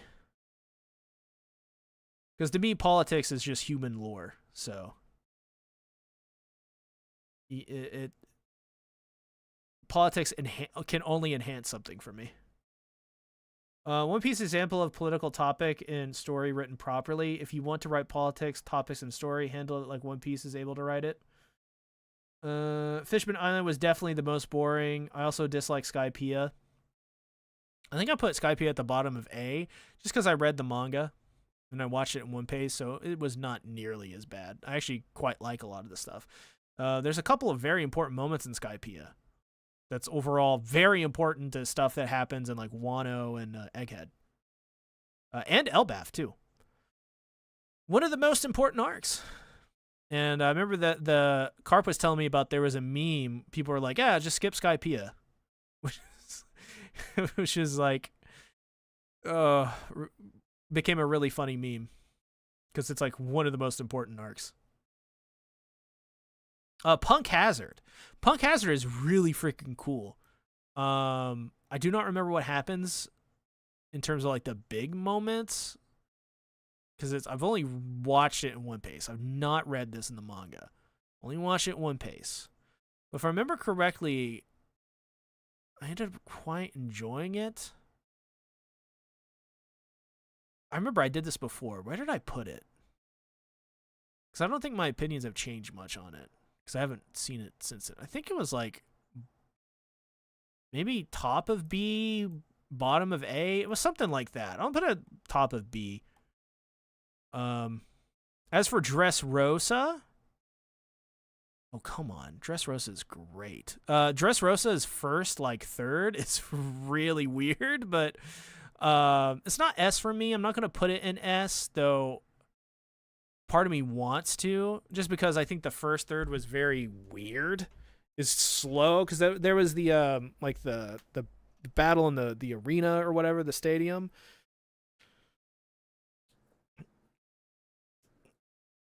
So I think that, yeah, I think I put it top of A, but the rest of it is fantastic. The fucking big Gollum fight or whatever with the big guy, I forget his name, but he has like a really funny voice in the anime, even though he's gigantic. That fight was awesome. Luffy going gear fourth I think it was, against uh what the fuck is his name? Doflamingo. Oh my god, Doflamingo's great. Doflamingo, one of the best voice acted villains in the series, if we're talking about anime. And just simply put, Doflamingo is awesome. The like Dressrosa is so good, so good. But I don't like the first third of it because it's very slow and wonky. There's even the Tontadas, which is like, I have like it's funny. I have a Nico Robin figure, and the figure is her in a Tontada outfit. So I loved it. I saw that figure and I was like, I gotta buy that. I gotta buy that. I mean, I love Nico Robin, and I love like the Tontadas because I think they're so cute. They talk white ubu. I also need to complete Egghead. I'm on the part where Bonnie stabs the. Oh, you could definitely get caught up pretty quickly. Egghead's fantastic, and you definitely gotta watch it, especially for that ending. The last like 4 or 5 episodes of Egghead is insane.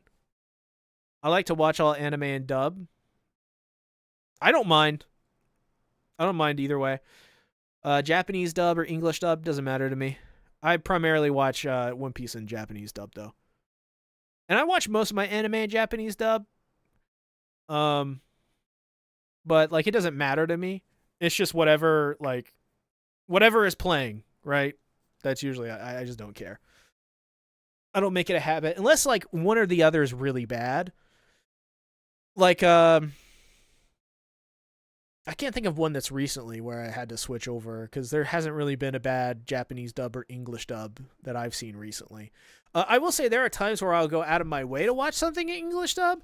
So like Daemons of the Shadow Realm, I think you should absolutely watch in English dub because it has the same voice actors from Full Metal Alchemist Brotherhood. That dub. So there's that connection there. There's a bit of nostalgia for that, but otherwise mostly Japanese and doing subtitles. Not because I like one over the other. It's just that usually is what it defaults to. So that's what I watch it in. Zoe's really good. I like Zoe. I put it like right below Dressrosa, maybe below Amazon Lily. Zoe's cool. It's like one of the first. The ending is crazy because it's one of like the first times we can kind of see the end of One Piece in sight. It also has, I think, the introduction of Carrot, which is a character that is insane and people love way too much. And I think people need to chill out when it comes to Carrot. Also, Zoe's a cool setting. It's on like the back of a giant freaking elephant. And it's a really cool like continuation from Dressrosa because there's some characters from Dressrosa, if I remember correctly. And then Zoe really carries over nicely into Whole Cake Island too. Yeah, it doesn't have Elbaf or Egghead. I will put those in though. Here in a second. This is definitely a little outdated by like 2 or 3 years. Whole Cake Island, S tier, baby. I'm gonna put it above Alabasta. Whole Cake Island is such a fun setting. It's got one of potentially maybe the best singular villain in the One Piece overall. Big Mom is fan-freaking-tastic. Her backstory is disturbing. All of her children are funny, but also sad. God, there's another one with Whole Cake Island. I probably didn't like some things. I think I didn't like the Sanji pudding thing. Even though I think Sanji was like much better.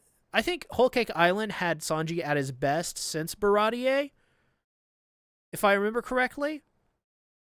Because there was like the whole pudding thing. Pudding was hilarious. Pudding Pudding was like basically almost like Gap Moe in a way. I think that's the term, where she would 1 second turn into a psychopath who was trying to kill Sanji, and then the other second she's like this sweet girl who's like, Sanji-kun, like just really sweet and endearing and charming, and she's just a fucking psycho and she just shoots people and she tries to kill Sanji. And there's also, I think, the Nazi Power Rangers, which one of them is Sanji's sister, which people go crazy for. Do the cakes have candles? I don't know. But if we're talking like Oda, would he be into cakes and candles? He would. Oh my god. I bet Oda loves candles and cakes. Reminds me of Reze for some reason. Pudding? Pudding is she's manic. That's for sure. She is manic. I don't know if she's a manic pixie dream girl,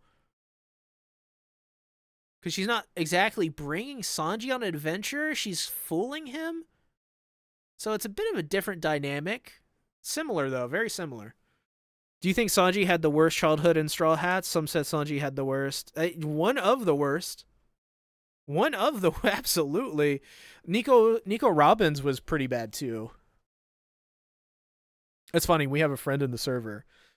She's like... She complains about Nico Robin because everyone's like, everyone feels bad for Nico Robin. I'm tired of it. But it's true. I mean, her and Sanji got definitely one of the worst, saddest backstories. But yeah, Whole Cake is great. The score in Whole Cake is so good. Go back and listen to that OST. So fucking good. The ending is amazing because it plays directly... leads into Wano country really well. I think Wano probably tippy top of S tier at this point in the story. Wano's great. The anime a little worse than the manga, but they're both generally about the same in my opinion. There's so much to say about Wano. There's Kaido, there's Gear 5th Luffy, which is a fantastic moment, one of the best moments in the entire series. There's Zoro, there's too bad that isn't going to bring them together like Asa and Denji. Oh, well, I am a believer that Pudding and Sanji are probably going to be a thing. They're the most likely, like, of the couples in the series. I think the two ones I believe the most, we'll say that, is Sanji and Pudding and Luffy and Boa. But everyone else, romance really isn't something I care too much about in One Piece, honestly. And I don't think Oda does either. But Wano Country, you got Yamato. Oh my god, guys, I got into the One Piece card game, and I bought cards. The first thing I bought was the Yamato starter deck. I also bought the Learn Together starter deck, which comes with Zoro, Luffy, and Nami. So, man, Wano's so good. Oh, yeah. No, that's true. That's true. Oh my god. Dude, oh my god, there's this one episode that's basically like a musical in the anime. Dude, what isn't there to love about Wano? And even better is I was told this by Carp, that the progression of Wano is like a classic, so it's like in 3 parts. And it starts out really slow, and it slowly gets faster and faster throughout. Its pace slowly speeds up, and it ends at its like the highest point. Pretty much, it ends directly on the climax, and oh my god, it's like, Wano's so good. I want to rewatch it. We watched some of it in the server in the One Piece version, but I actually Wano does contain filler. It does contain filler. That's what I'm bringing up actually. Um, and the filler is not very good. So there are some of those episodes, like near the middle end of Wano, I want to say. It's just, what are we doing? There are fights that are repetitive and do. Yeah, oh yeah. No, don't get me wrong. Wano has flaws in the anime. And it has flaws in the manga too. Like it's definitely like some people will, especially at the beginning, not like Wano. But I think by the end, oh, it's just so good. It's so unique. It's got a great setting. I love the art style shift. I love. To me, like Wano Country was. It also came out during COVID, so there's that. You know, it has that kind of thing going on. So everyone's always going to remember it on it kind of fondly. I didn't watch it during COVID. I watched it after COVID. I watched it like the summer of like a couple of years ago. So I don't have that nostalgia, but I know people do. Um, Man, Wano's so good. You know what I'd love to do one day, and I say this a lot of times where I'm like, oh, I would love to do a video, but I would love to do a video just about Wano. We'll see if it ever happens, but that video would be insanely long. I really wish they would focus on fixing these problems. That way it would be more convenient to watch. Well, they did. Elbaf is now a seasonal, like One Piece is now a seasonal anime. So I think they're doing like, I don't know how long the first Elbaf episodes are going to be, but it's going to be like 12 episodes, and then they're going to take like a season off, a season or two off, and they're going to come back. So it's going to be like a conventional anime series now, is the way they're doing it. And they're removing all the filler. No more filler from here on out for Elbaf. So, and they kind of did that with Egghead too near the end, but Egghead does have some filler. Yeah, Elbaf's freaking dude. Elbaf is thus far absolutely perfect. But speaking of Egghead, we now gotta rate Egghead. I don't have any images for Egghead. I may have a picture of, like, I don't know, Bonnie or Luffy somewhere. Let me see if I can find one. I'm finding a lot of Don and Chainsaw Man. I see one of a character from Fan Letter. I have a picture of Brooke screaming. I don't think that'll work. I have a picture of Miss All Sunday. You know what? We're going to use Bocchi the Rock as our stand-in. This will be the stand-in for Egghead. Egghead is better than Wano for me. Not by much. It's kind of like the whole like Makima comparing to Yoru thing with Chainsaw Man. But Egghead, I love Egghead. I love the science fiction setting. I love the revelations that we see throughout Egghead, especially at the very end. I love all the Vegapunks. Lilith is my favorite. She's the best one. I love Bonnie and what happens with her character. Egghead's freaking awesome. Like, Egghead is so good. And the animation is at its most consistent in Egghead. By the way, what do you think they will include in the last 10 chapters of Chainsaw Man? Chainsaw Man's already ended. There's going to be no more chapters. But if you're talking about anime, I mean, Mappa's going to probably just straight adapt it and just do their thing. But Egghead, yeah, S tier. The Bonnie flashback is so good. I mean, Bonnie really, to me, was the bright spot of Egghead. So that's kind of where I think Egghead sits for me. As for Elbaf, look, almost caught up to it. I'm a couple of weeks behind on it, but Elbath is shaping up to be an S tier one as well. From all the crazy stuff happening. Kizaru breaks down. Yes! Oh my god, Kizaru is so good! From what I heard, it is going to have an additional 10 additional chapters. Is there an announcement for this? No, I didn't hear about that at all. When was this announced? Must have been, like, recently. If that's the case, I gotta make a video. Chainsaw Man. 10 new chapters. Let's see. Let's go to the Chainsaw Man subreddit.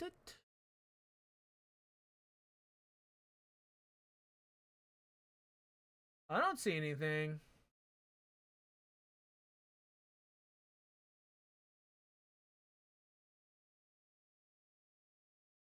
And it would be on the subreddit. The Chainsaw Man Reddit fans are wild. As I'm literally seeing a guy who drew Asa in her underwear.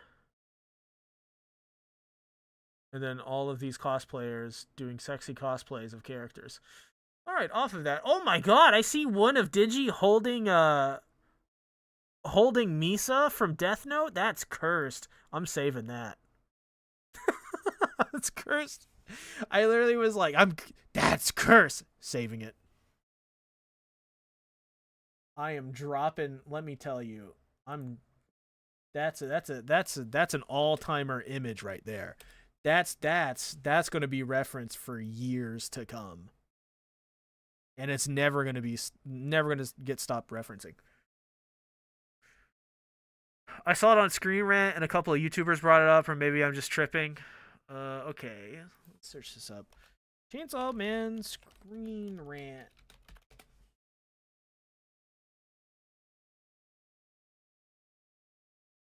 Let's see.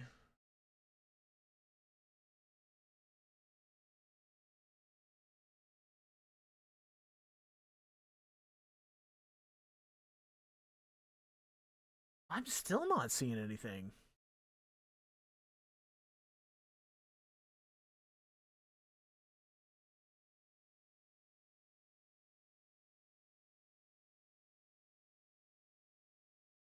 Well, I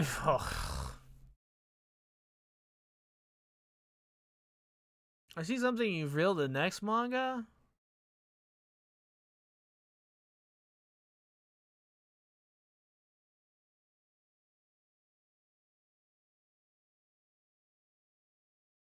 Oh,